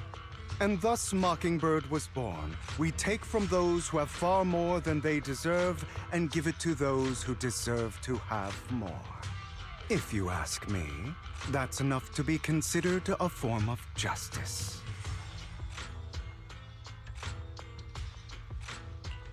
I don't really agree with this form of justice. No matter. Words inherently come with limitations. I intend to let my actions do all the talking.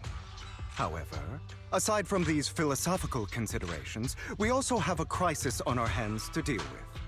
As you know, the Exaltists are plotting to use the power of sacrifice to launch an attack on all of New Eridu. We can provide you with all the latest intel, just like that notebook you found. Something those pompous housekeepers would never be willing to do.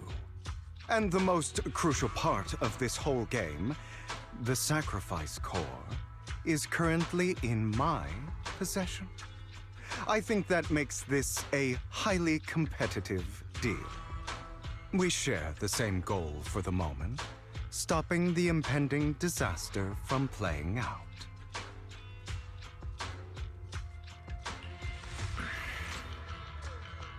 I need some time to think about it.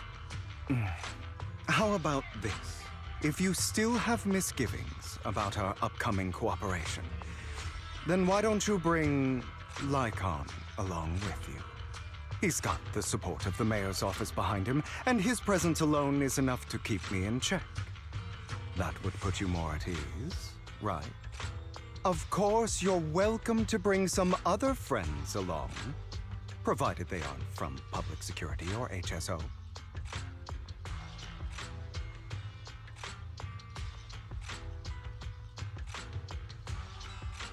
Well, if you're willing to let my friends come along, then you've got a deal. Great. It's a deal. By the way, Proxy, this is for you.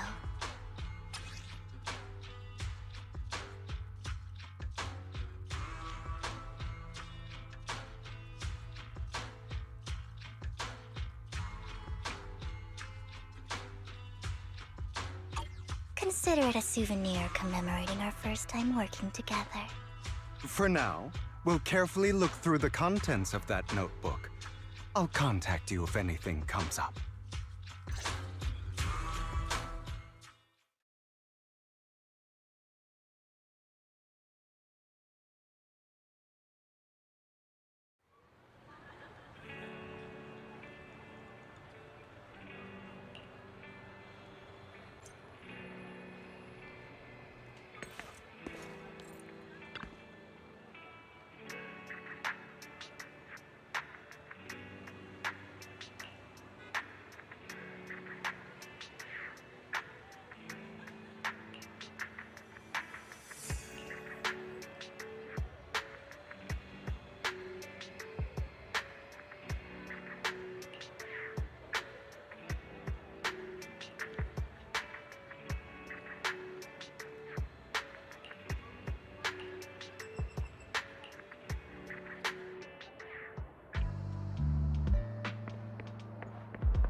How about it?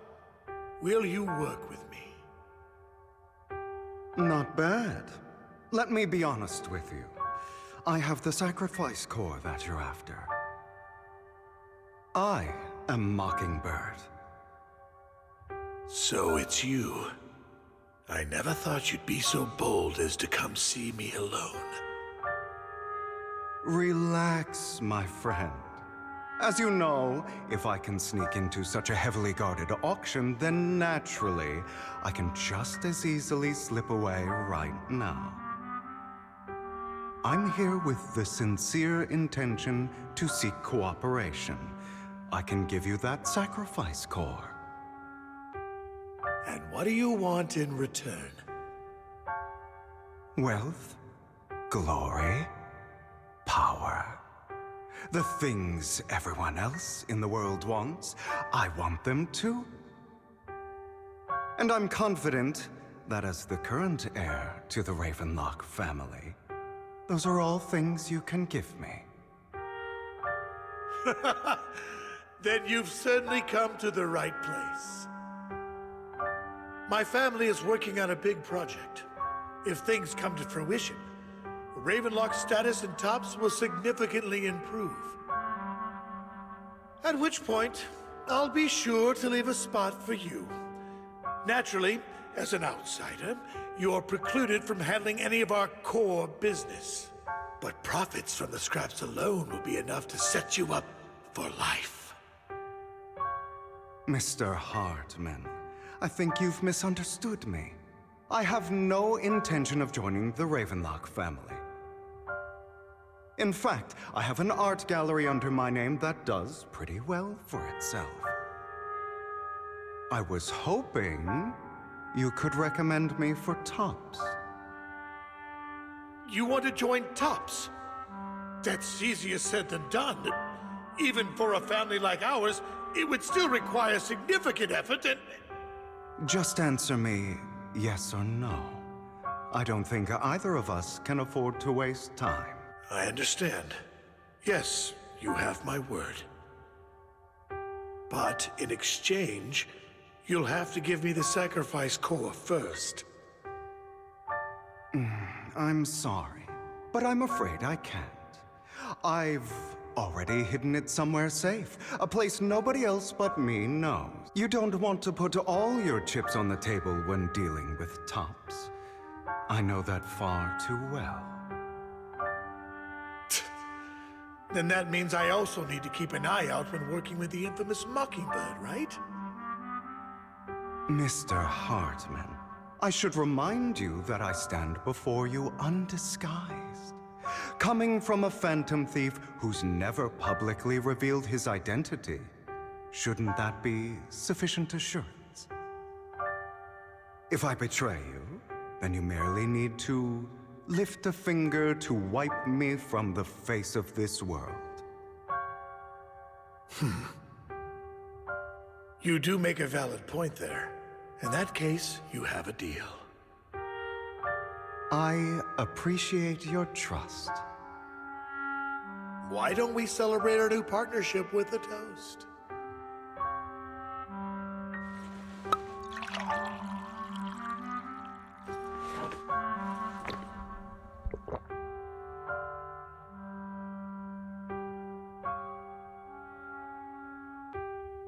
Having a drink before undertaking anything important is a family tradition. It's good luck. As an outsider, it's a real honor. By the way, you aren't the only member of your organization, are you? Shouldn't all your companions agree to this deal first? You don't have to worry about that. I'll make sure she agrees. Otherwise, I'll get rid of her too. Seems you'll do whatever it takes to get things done.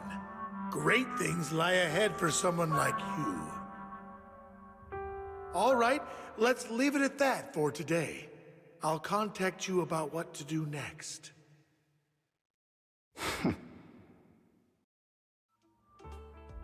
That's him! He's the one who killed Serena! She was the only one who was ever any good to him, right? how he repays her? That's why they say once a mongrel, always a mongrel. Just look into his eyes. Father! We have to punish him! Serena had been ranking ahead of him. Hugo must have poisoned her water so he could pass her. Pure evil.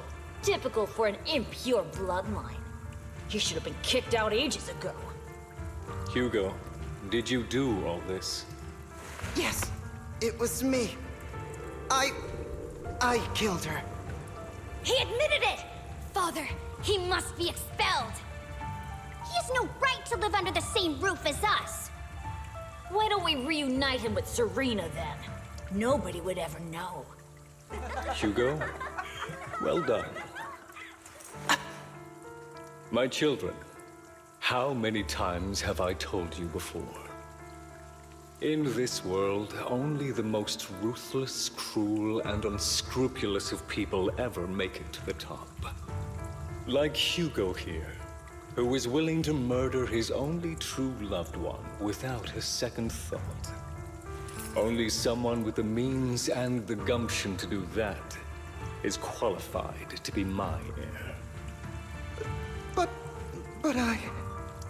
It's all over now, and the results are obvious. The winner of this month's assessment is Hugo. As for the rest of you, go to the usual place for the punishment you deserve. But Father! Before this, I was #1. As I've told you before, there's only room for one winner in this family. You're still a loser, even if it's by the smallest margin. And there's no reason for a loser to exist. This is all for your own good. Do you understand? Go on now. Receive your punishment for the sake of the family. Yes, I understand. I'm sorry.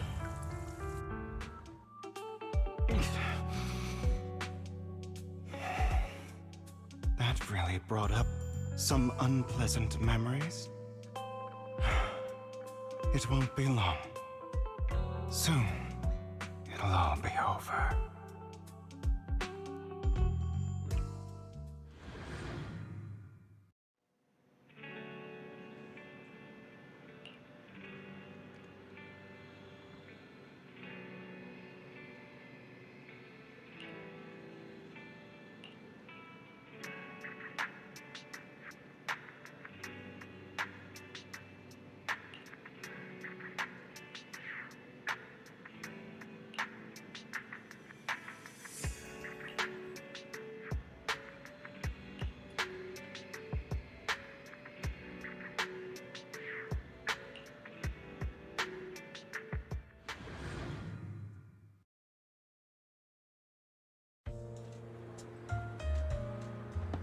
Thank you for escorting me here, Proxy. Today was quite eventful. You're a child that only brings misfortune. People have been saying that about me for a long time.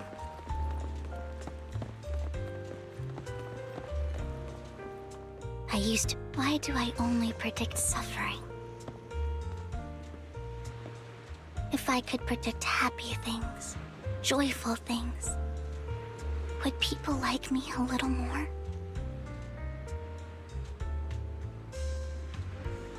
Maybe fate truly is set in stone. Often, I want to help these people avoid their miserable fates.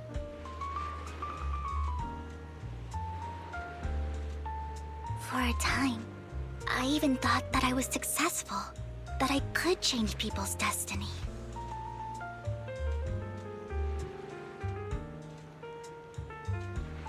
But it was all an illusion.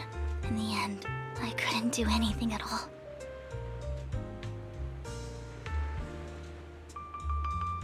So, I was really happy when you said that my abilities weren't a curse, but a gift.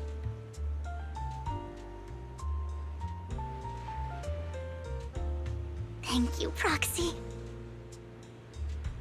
I'm so glad to have met you. And you're also a fan of Lord Phaethon. It's like we were fated to meet.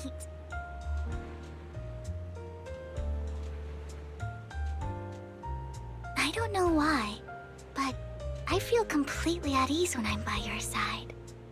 I feel like I'm free from judgment, from blame.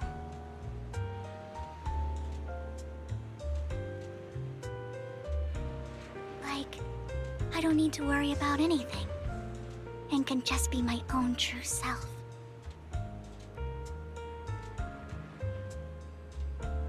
Perhaps people really do possess an aura, and ours just so happen to be extremely compatible.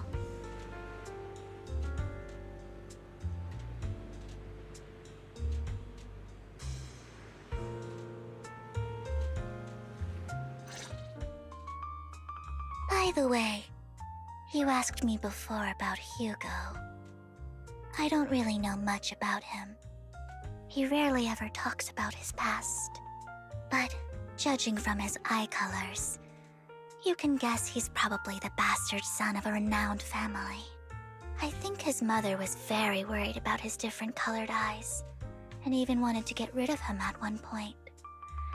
But then his family offered a huge price and bought him off his mother for some reason. And just like that, he moved from a leaky and drafty boarding room to a luxurious mansion. But he's also mentioned that the extravagant home is actually like hell for him. I think it's probably because the family treats him terribly. I digress. He ran away and ended up meeting Lycon and his master. After that, they formed Mockingbird together and experienced a rare period of happiness. Until Lycon's betrayal. So, what's your take on Hugo? I imagine I would still be wandering around now if I had never met him. To me, Hugo is just like an older brother. I've always felt as though he's carrying some heavy burden with him. But that's a secret he's kept to himself. Something he'll never tell me. Sometimes when I look into his eyes, I can feel that he's really struggling with something. Even though he may say some extreme things, Hugo really isn't a bad person. I think one day he'll tell me his secret. Until then, I just have to wait. Wait and trust him.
It appears we're the first to arrive.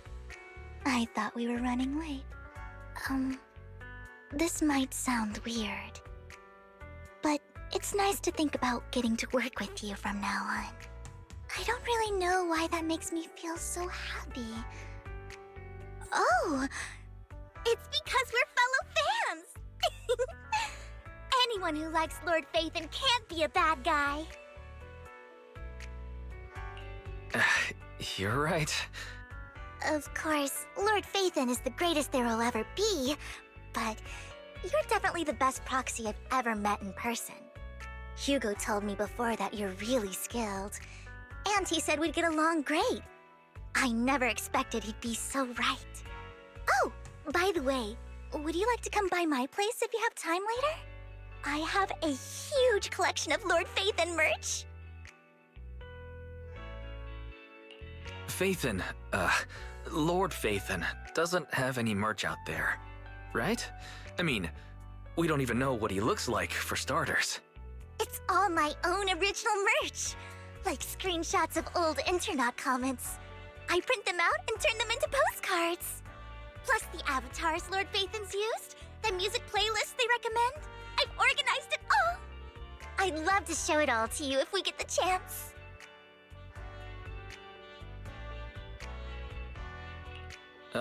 Well, I appreciate the thought. Speaking of which, what's taking those two so long? Hugo said he had some preparations to do before entering the Hollow. I wonder how that's coming along.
This is getting to be more than just a coincidence, don't you think? Or perhaps you are actually stalking me. If I was stalking you, you wouldn't ever know. Overconfident as always. You haven't changed at all. We just make it a habit to check the state of our weapons prior to combat. Thanks for that little reminder. I almost forgot. I didn't expect you to let me join. What else could I do? Master Proxy would have insisted on having you join us. I never expected for us to have a chance to enjoy some pleasant conversation like this, without our weapons drawn, that is. It really has been too long. I still remember when we first established Mockingbird. Indeed. That was a long time ago. Thankfully, Jack went in peace. He must have known about his condition for some time. He even left us with instructions. passing peacefully in your sleep is the most natural way to go. I'm happy for him. By the way, Lycon, have you given it any thought yet? You mean about our guild for Phantom Thieves? Yeah. It's time for us to build an organization of our own. Jack always supported the idea, didn't he? I don't have any objections. But what should we call it then? How about Mockingbird? It's a bird known for mimicking the calls of others to blend in. The same way we don high society roles for ourselves when we're out on a mission. Oh, oops. I nearly forgot. You're a terrible actor, and you're always flubbing your lines. I guess we can rule out that name then. No, call it Mockingbird. We're always just putting on an act, aren't we? I won't slip up on our next mission. Besides, we still ran missions together even when we didn't have a name. Having one now won't really make a difference. No. It does make a difference, Lycon. And I don't just want a name. I want Mockingbird to become a symbol, like the sword of Damocles hanging over everyone's heads, striking fear into the hearts of the rich and cruel whenever they hear the name. Just like Jack used to say, this world isn't fair. So that's why we have to influence it however we can, and change things in our own way. But on the basis of not causing harm to other people's lives. That's also what Jack used to say. You remember, don't you? Of course I remember. All right, I promise. That sounded pretty forced. Don't forget, things don't end well for people who break their oaths. I'm good for my word. You must trust your fellow companions. That's also something Jack would say. Well then, today's the day that Mockingbird will officially start flying. Our first order of business, deciding on our symbol.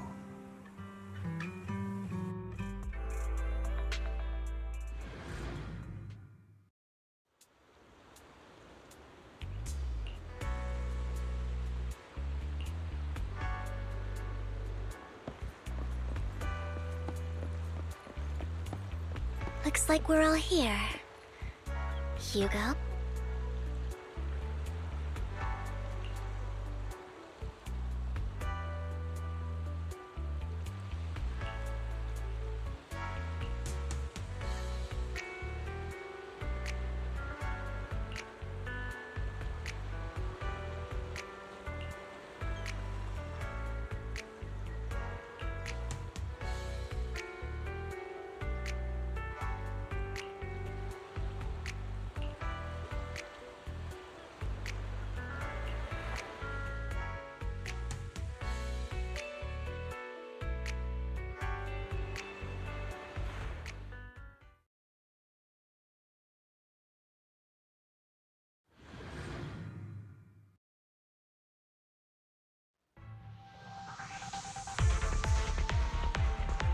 I didn't expect the coordinates in Bringer's notes to lead here.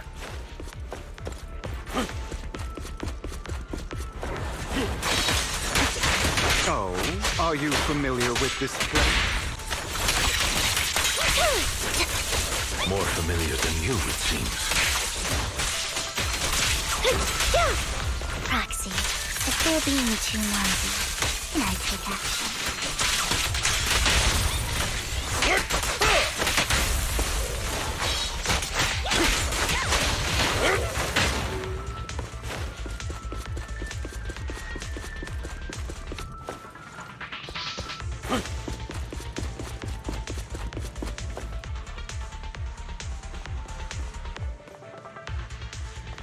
I don't enjoy obstacles in my path. Can we not... The generator room should be nearby. Over here. Wow, you really know this place? Master Proxy, I hate to be the bearer of bad news, but there's something wrong with the circuit. It seems to be blocked. Don't tell me. Victoria Housekeeping's high and mighty attendants can't even fix a simple circuit. I can fix it, but I'll need a circuit diagram before I can do anything. I've seen diagrams for this type of circuit before. It's a pity that we're unable to connect to the outside world from inside the hollow.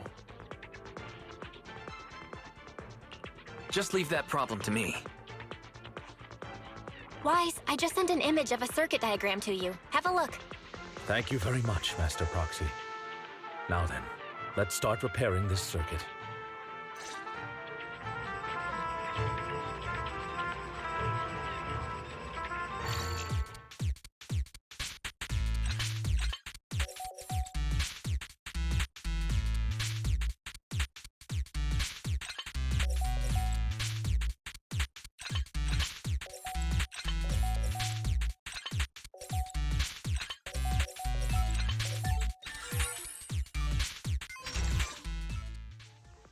The circuit is fixed. We should now be able to open that door. Wait up. Wait a second. Something just doesn't add up. It's all coming together now. Communicating with the outside world from within a hollow. And getting that circuit diagram. In theory, there's only one person who could ever do that. Could it be... your Lord Phaethon? Impossible. There's no way. But then again, only Phaethon could have done that. I mean, you're an incredible proxy, sure. And you're a good person. But could you really be Lord Phaethon?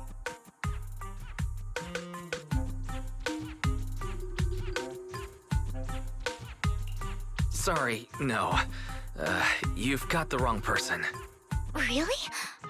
But my instincts are telling me that you have to be Phaethon. Unbelievable. Lord Phaethon! I've been your biggest fan for years now! Goodness me, Lord Phaethon was right in front of me all along, and I had no idea. This is like a dream. Could you... I mean, if you're willing, could you please give me an autograph and a group photo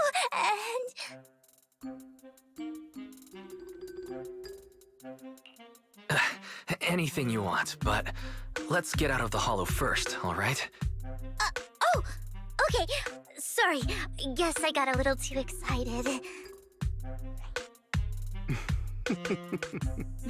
Anyone would be enraptured meeting someone they admire that much. Yeah, if I ever met my favorite movie director, I'd be the same. We should keep moving. This isn't the best place for idle chit-chat.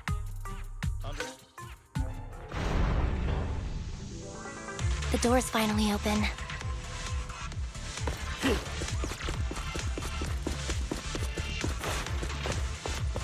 The Proxy is Phaethon. Phaethon is the Proxy. This is a dream. I never went to wake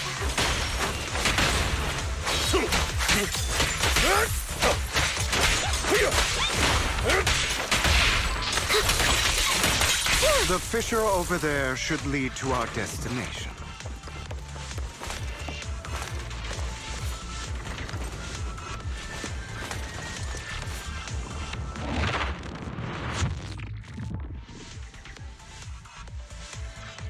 There are more ethereals around. Please be careful, Lord Phaethon. Lycon, your fighting style wasn't so reserved in the past. I've matured. You call this mature? You're just being pretentious.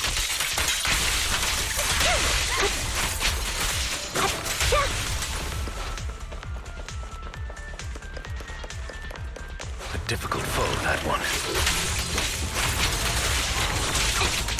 Let us leave this place at once. Ensuring Master Proxy's safety is our highest priority.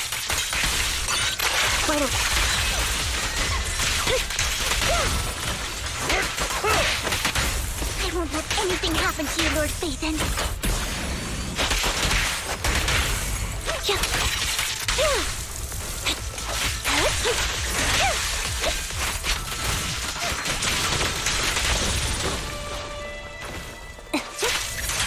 Not bad. Lord Phaethon, how are you feeling? Are you tired? Do you need a break? Some food? Water?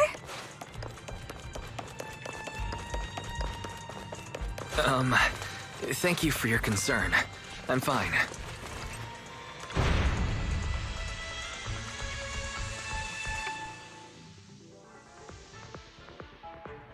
Master, a complex mechanism has been detected ahead.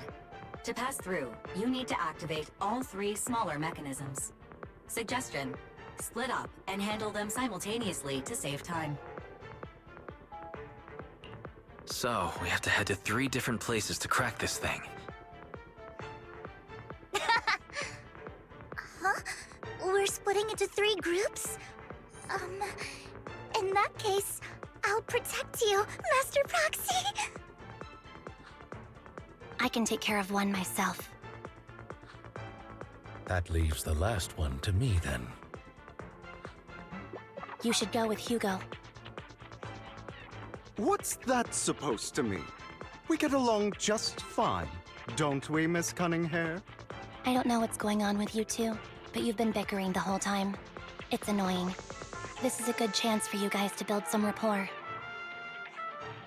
Anby's got a point. Hugo, just go with Lycon. You just want to be alone with your Lord Phaethon, don't you, Vivian? Huh? That's not it!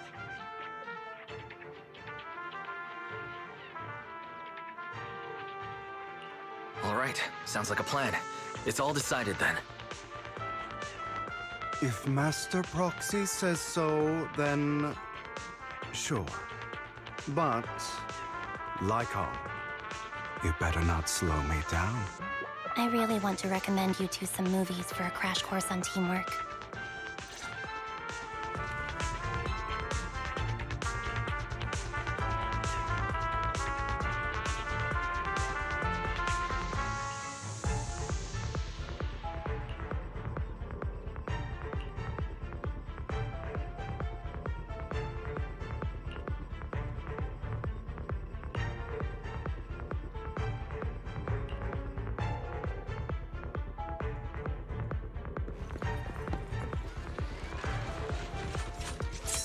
Lord Phaethon, there are too many ethereals here.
Lord Phaethon, seems like we both need to press down on these mechanisms at the same time.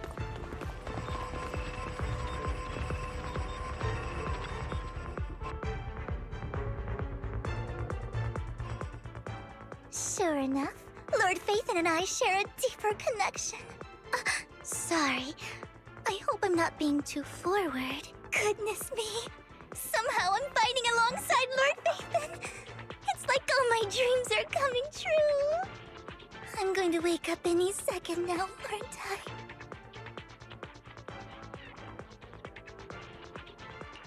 No, this isn't a dream. I'm real. See?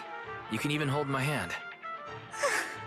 Not only is Lord Phaethon incredible, but super kind. That's it.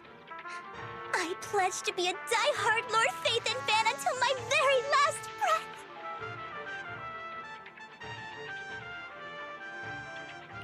breath. I'm happy to hear that. Don't get me wrong, but... why do you like Phaethon so much, Vivian? Lord Phaethon is my light. The one who saved me in my darkest and most desperate times. Like a deity who rescued me. You probably don't remember, but you really did save me that day. Wow, it's so embarrassing to say all this in front of you. Sorry, I hope I'm not bothering you too much.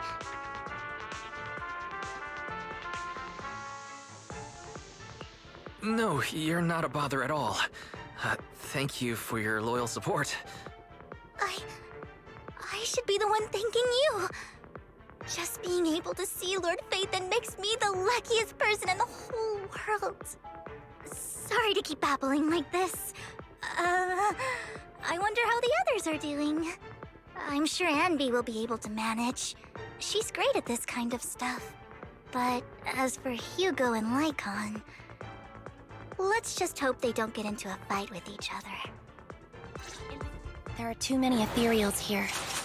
Though, not a huge problem.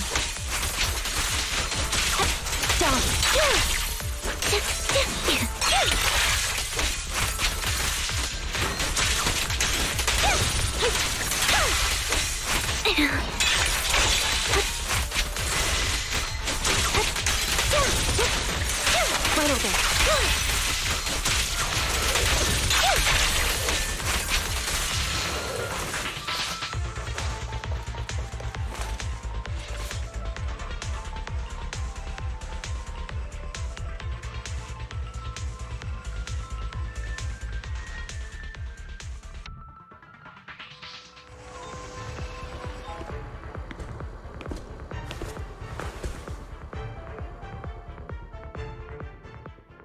So, we have to cooperate to solve this problem. That's a real shame.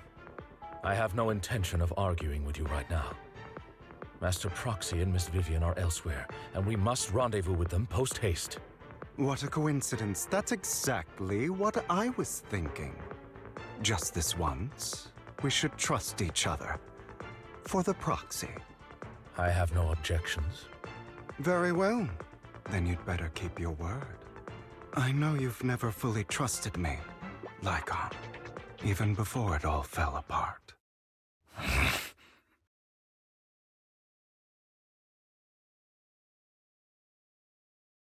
You wanted to speak to me alone?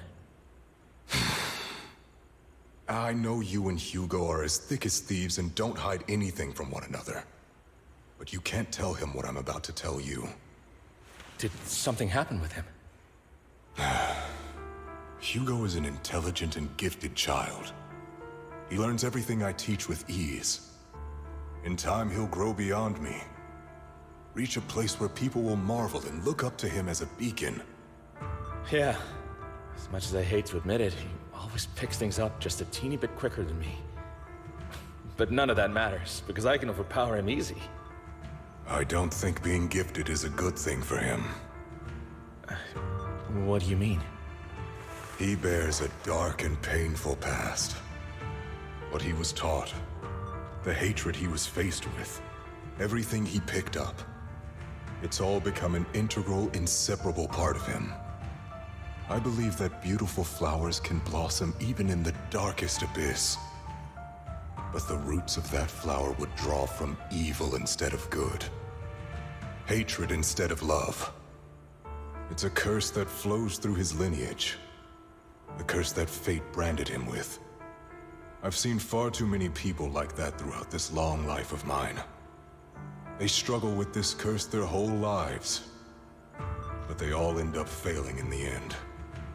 The path of light is narrow and fleeting, and the darkness is filled with such temptation that dropping your guard for even just a moment can send you spiraling straight into the abyss. Do you mean Hugo's going to be a bad guy? I don't know. I hope he'll always stay true to his heart. That he won't give in to hatred and ambition. That he won't become the dragon that must be slain. But he has inherited the seed of evil. You cannot let it take root. I'm afraid I won't be there to help you. There's not much life left in this old body of mine. So then, Lycon, promise me now. You must hold his chain tight. To restrain him. To stop him.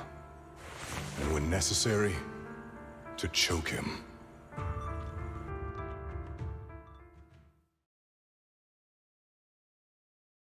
You've become slow. Or maybe you've been on guard against me this whole time, and that's what's slowing you down. Looks like I was right. Lycon. I hope you're aware that the one who betrayed Mockingbird and went to work for the Mayflowers was you. Not me. I would never betray my companion. I don't wish to repeat myself, but you should not break our oath. That's the path I've chosen, and I'm going to stick to it. But you know that path will lead you the wrong way. Who are you to lecture me about right and wrong? I believe any path that makes you feel pain must be the wrong one. Your disgusting sympathies make me sick, Lycon.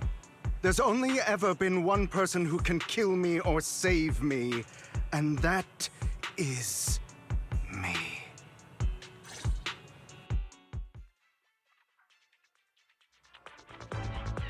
Great, it worked!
That was loud. What's happening up ahead? Hold on, everyone. I'll go check it out. It's probably multiple ethereals attacking. Just in case, I'll go with you. Vivian, you should go with them too. Keep an eye on Lycon, will you? I'm worried he might sell us out to the mayor when he gets the chance. I'd never do that. But if Miss Vivian wishes to join us, she's more than welcome. Okay, then I'll go with you.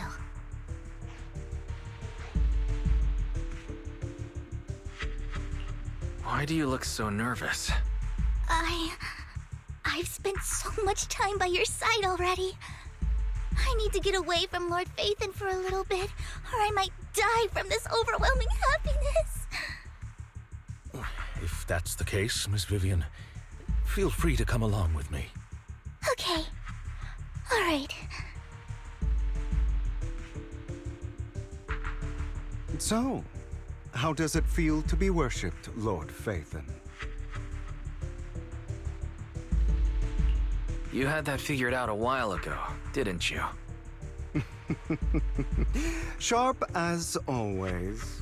But of course, I couldn't spoil it for her. She has to figure it out on her own. That's what makes it special. Not only that, you asked Lycon and Vivian to leave for some reason. Is there something you'd like to say to me? I can't keep anything from you, can I?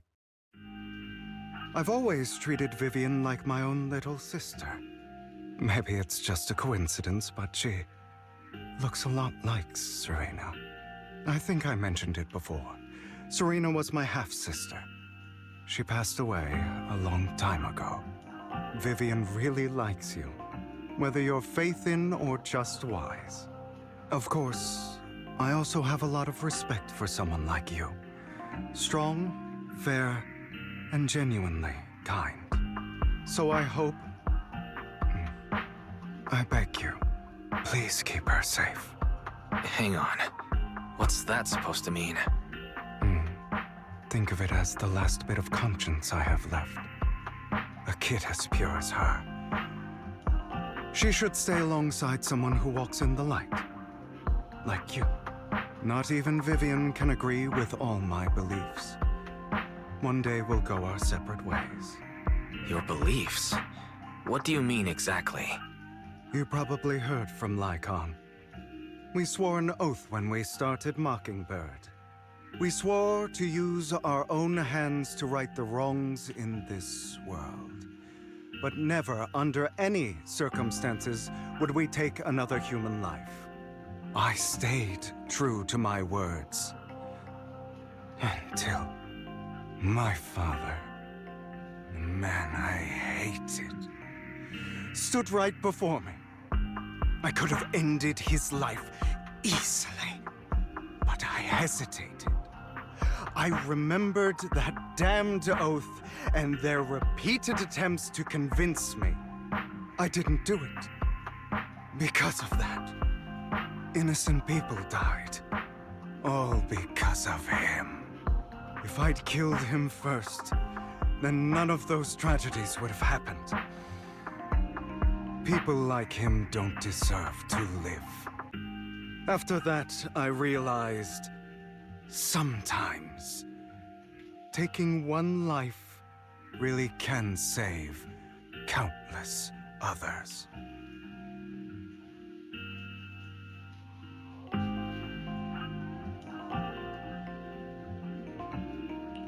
I understand where you're coming from. I knew you'd understand. Vivian has a good heart. I don't want her to get her hands dirty. But you know how it is. In this world, someone has to be the bad guy. So, I want to apologize to you.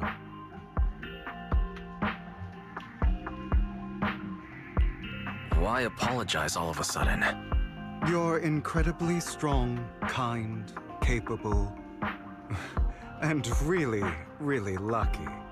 The world needs more people like you. Remember that revenge movie I told you about, Children of Devils? I still haven't found it, but I came across another videotape with the same name. Turns out, in that story, the Children of Devils are actually the children of gods. Sorry for rambling. Hope you don't mind. They should be back soon. Please, look after Vivian for me.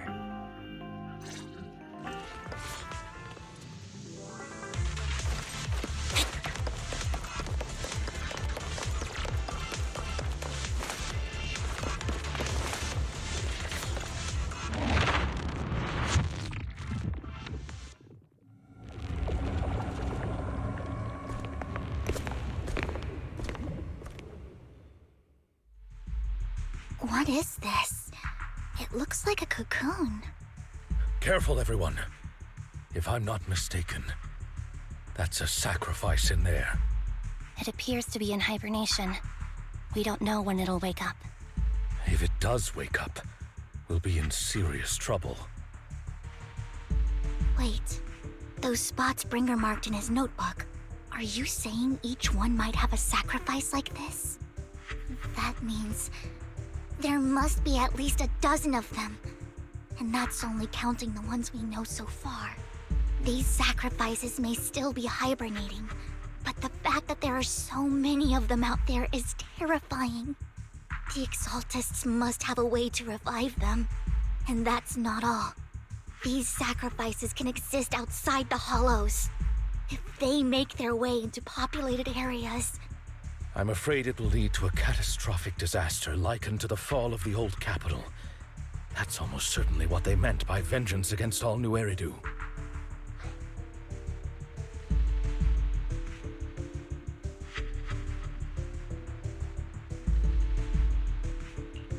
Let's find a way to get rid of these sacrifices. We can't let the Exaltists have them. Thank you for helping me find this sacrifice. But sorry, kids. You won't be the ones to keep it. It's that annoying old man. Why is he here? I'd advise you to choose your words wisely, young lady. You're from the Ravenlock family. So it was you. That face. Oh, I know you. I heard about what happened to your friend. Truly unfortunate. If only she'd been smarter. It seems your goal was this sacrifice all along. You've been tailing us, haven't you? Keeping your distance so that I wouldn't notice. As expected of a Wolf-Thyran, you are very perceptive. That's right. All thanks to your ex-partner, we were able to carry out our plan smoothly. My ex-partner? I'm not exactly happy being called that, but what he said is true.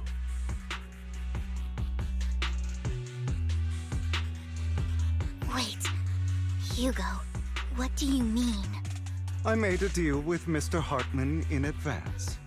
So, would you kindly step aside and let us have this sacrifice?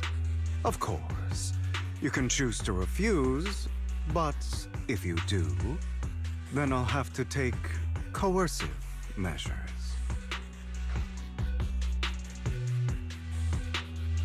What did you offer him? Everything we know about the sacrifices plus the core itself. But... why? It's simple. I want to climb higher. Mr. Hartman offered me a chance to join Tops. Who could say no to that?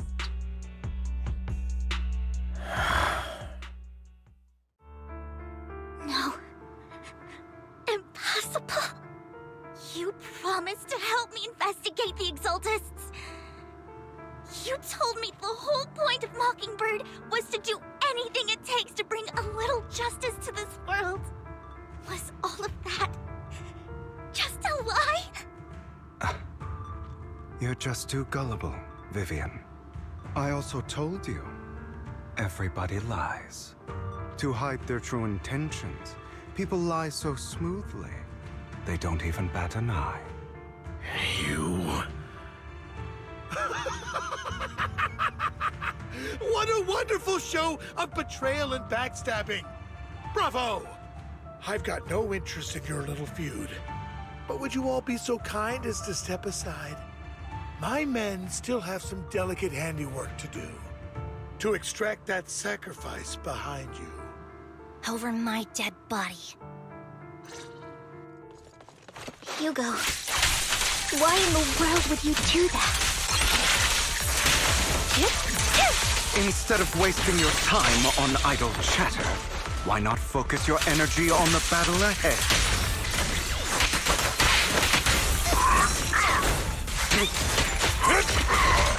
Your plans will never succeed. Perfect conduit. It's useless. Don't you get it? You're not just going against the people in front of you. You're not going against me.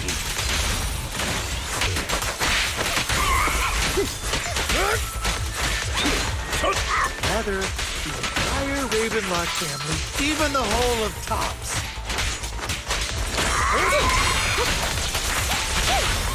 No chance of victory for you.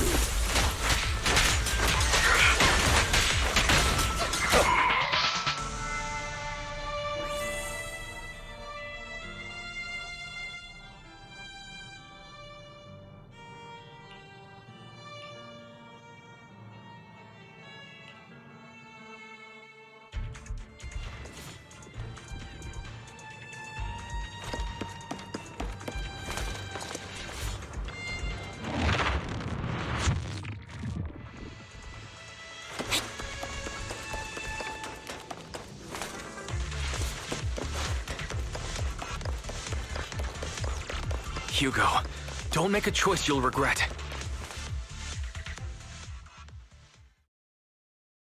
Oh, you guys are such a pain. Hugo, stop standing around. Time for you to act. We had a deal. Give me the sacrifice core now. Did we? I don't remember. I imagine this is your favorite kind of entertainment. Watching allies betray each other, suspicion festering until it all turns to bitter hatred. Seeing people tear each other apart like wild beasts, just like your decaying family. Does it comfort that dead conscience of yours? You. What's that supposed to mean? I am loving the look on your face right now. Right when you think you've succeeded, I'm here to tell you it was all fake. None of it was real. Let this pain sink in. It's karma for what you did to me back then. You're insane. I have no idea what you're talking about. You still don't recognize me, do you? Let me give you a little hint. My full name is Hugo Vlad Ravenlock. That's impossible. You're part of our family? I may be an illegitimate child, but I have the same blood flowing in my veins as you. I know you. You're that bastard of his. Damn it. I could have sworn you were already. My dear uncle. You were never worthy of your position. You have no claim to the Ravenlock lineage. You may have killed all of my father's other children, but sorry to disappoint. I'm still alive. I am the true heir to the Ravenlock family. You're a bastard. You have no right to inherit the family. That's not for you to decide. Master Edmund is very supportive of my claim. Edmund? That's impossible. You weaseled your way into Top's inner circle? Master Edmund doesn't care who achieves his goal. In other words, he'd happily let me take over the Ravenlock family, as long as I'm more competent than you. This can't be! You don't know the family's real secret! I know a lot more than you think, including everything that you've done. Just give up. You never even stood a chance. Damn it. This was all fake, right? You were just putting on an act to fool this old man, right? I actually fell for it. Don't do that again. At least give us a heads up next time. Vivian, everything I did was to rightfully inherit the Ravenlock family. That part is true. Now, I'm going to kill this man who stole what was never his. I'll make sure he can never be a threat again. You can't kill him. We still need information from him on the sacrifices and the exaltists. You must be misunderstanding something, Lycon. Just like you chose the mayor, I chose Tops. At least for now, Tops has the same interests as me. I'm not going to harm my own self-interests. Be it intel on the sacrifices or the core itself. I'm handing everything over to Master Edmund. Why? I just want to take back what's mine. If fate is not willing to give me justice, then I'll just have to seize it with my own hands. Stealing, robbing, lying, or betraying. I'll do whatever it takes. Even if it means selling your soul to the devil? You know about the power struggle between Tops and City Hall. Those elites at Tops would be only too happy to see the Exaltists plotting a grand attack on New Eridu using sacrifices. That would severely harm the Mayflower's reputation and approval rating in New Eridu. And that's exactly what Tops wants to see. If that happens, countless people will die! I'm sorry it has to be this way, but I have to do this. I'm going to get everything Master Edmund wants. Inherit the Ravenlock name, climb to the top. And then I'll be able to change everything for good. For a permanent and absolute victory, we must endure the pain of cutting away rotten flesh and persevere through the darkest hour before dawn. Someone has to do it.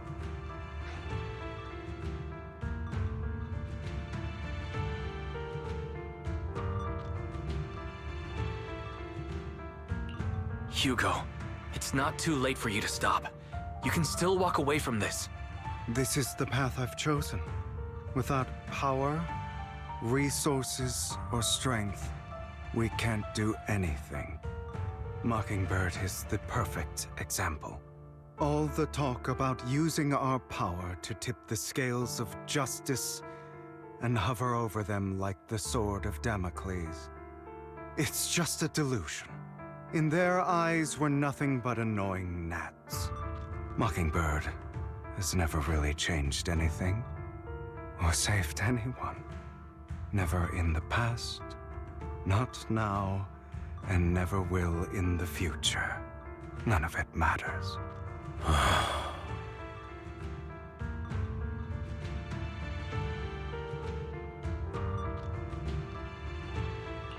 I understand your feelings, but don't be consumed by it.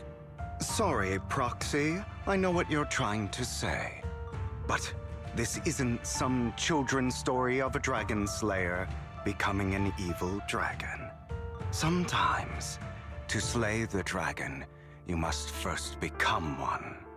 With sharp claws, rending fangs, and strength enough to destroy anything. So I will bloody my hands. I will carry the weight of my sins. I will become the abyss.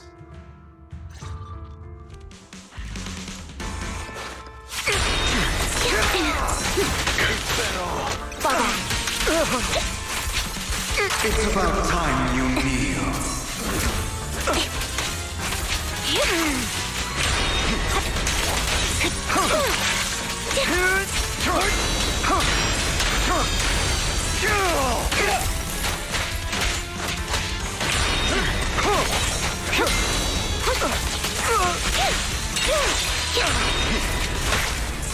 Out of my way. Everything you just said.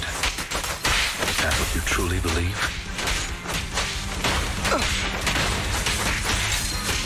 Wait, of course. I have never once thought that Mockingbird was a... I don't want it to end like this. There must be another way.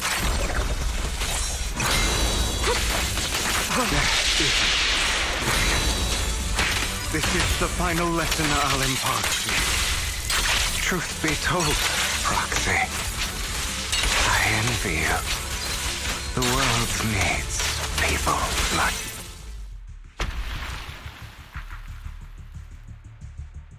All right, you got me. But too bad. I have my own methods. What are you doing? Well then, make your choice. The sacrifice core, or your precious Phaethon. I know you took it. Don't forget, I'm the one who taught you that. Okay, the core is yours. Just leave Lord Phaethon alone. What a shame. Did you really think I'd keep my promise? That's right. This is the real me. What's the matter? Thinking of killing me? Didn't you say all life is precious? Drop your foolish facade. I knew it. You... He has inherited the seed of evil. Do not let it take root. When the time comes, you must be the one.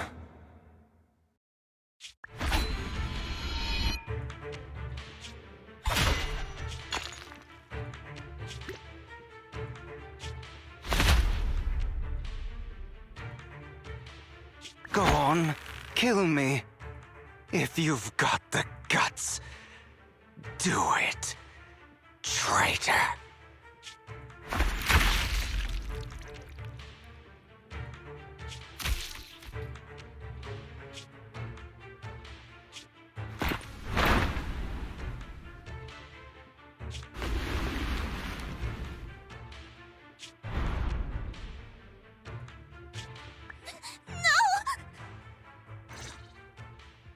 Master Proxy, are you okay? Are you hurt?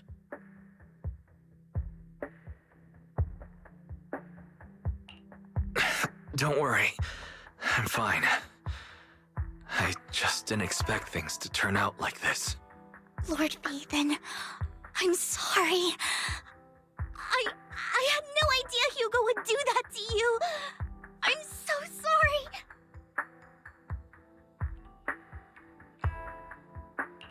It's all right. No matter what, this isn't your fault, Vivian. If only I'd noticed sooner. I should have realized earlier.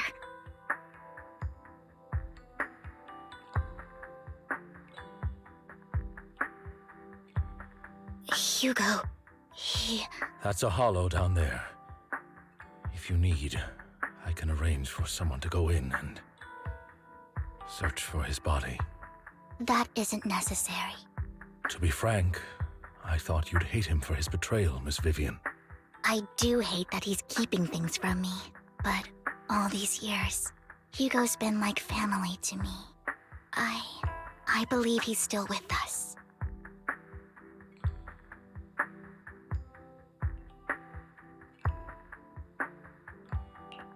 I feel the same. It's possible he's still alive. I'm terribly sorry, but I must tell you, it is impossible for Hugo to be alive. My hand went through his heart. Sorry to interrupt, everyone. But just so you know, Hartman's gone. Probably slipped away during all the chaos. I'm sorry, I was so focused on Master Proxy's safety, I wasn't paying attention to him. Same, but it doesn't matter. We all know what he did. And he will pay for what he did today. Yes. I'll be reporting all of this to the mayor. He's not getting away with this. Well then, now that it's all over, let's head back.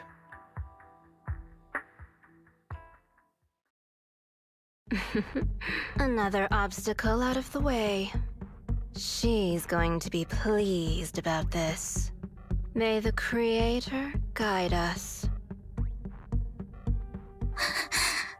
Fear, suffering, despair, and destruction. That's the future I see. Lord Phaethon.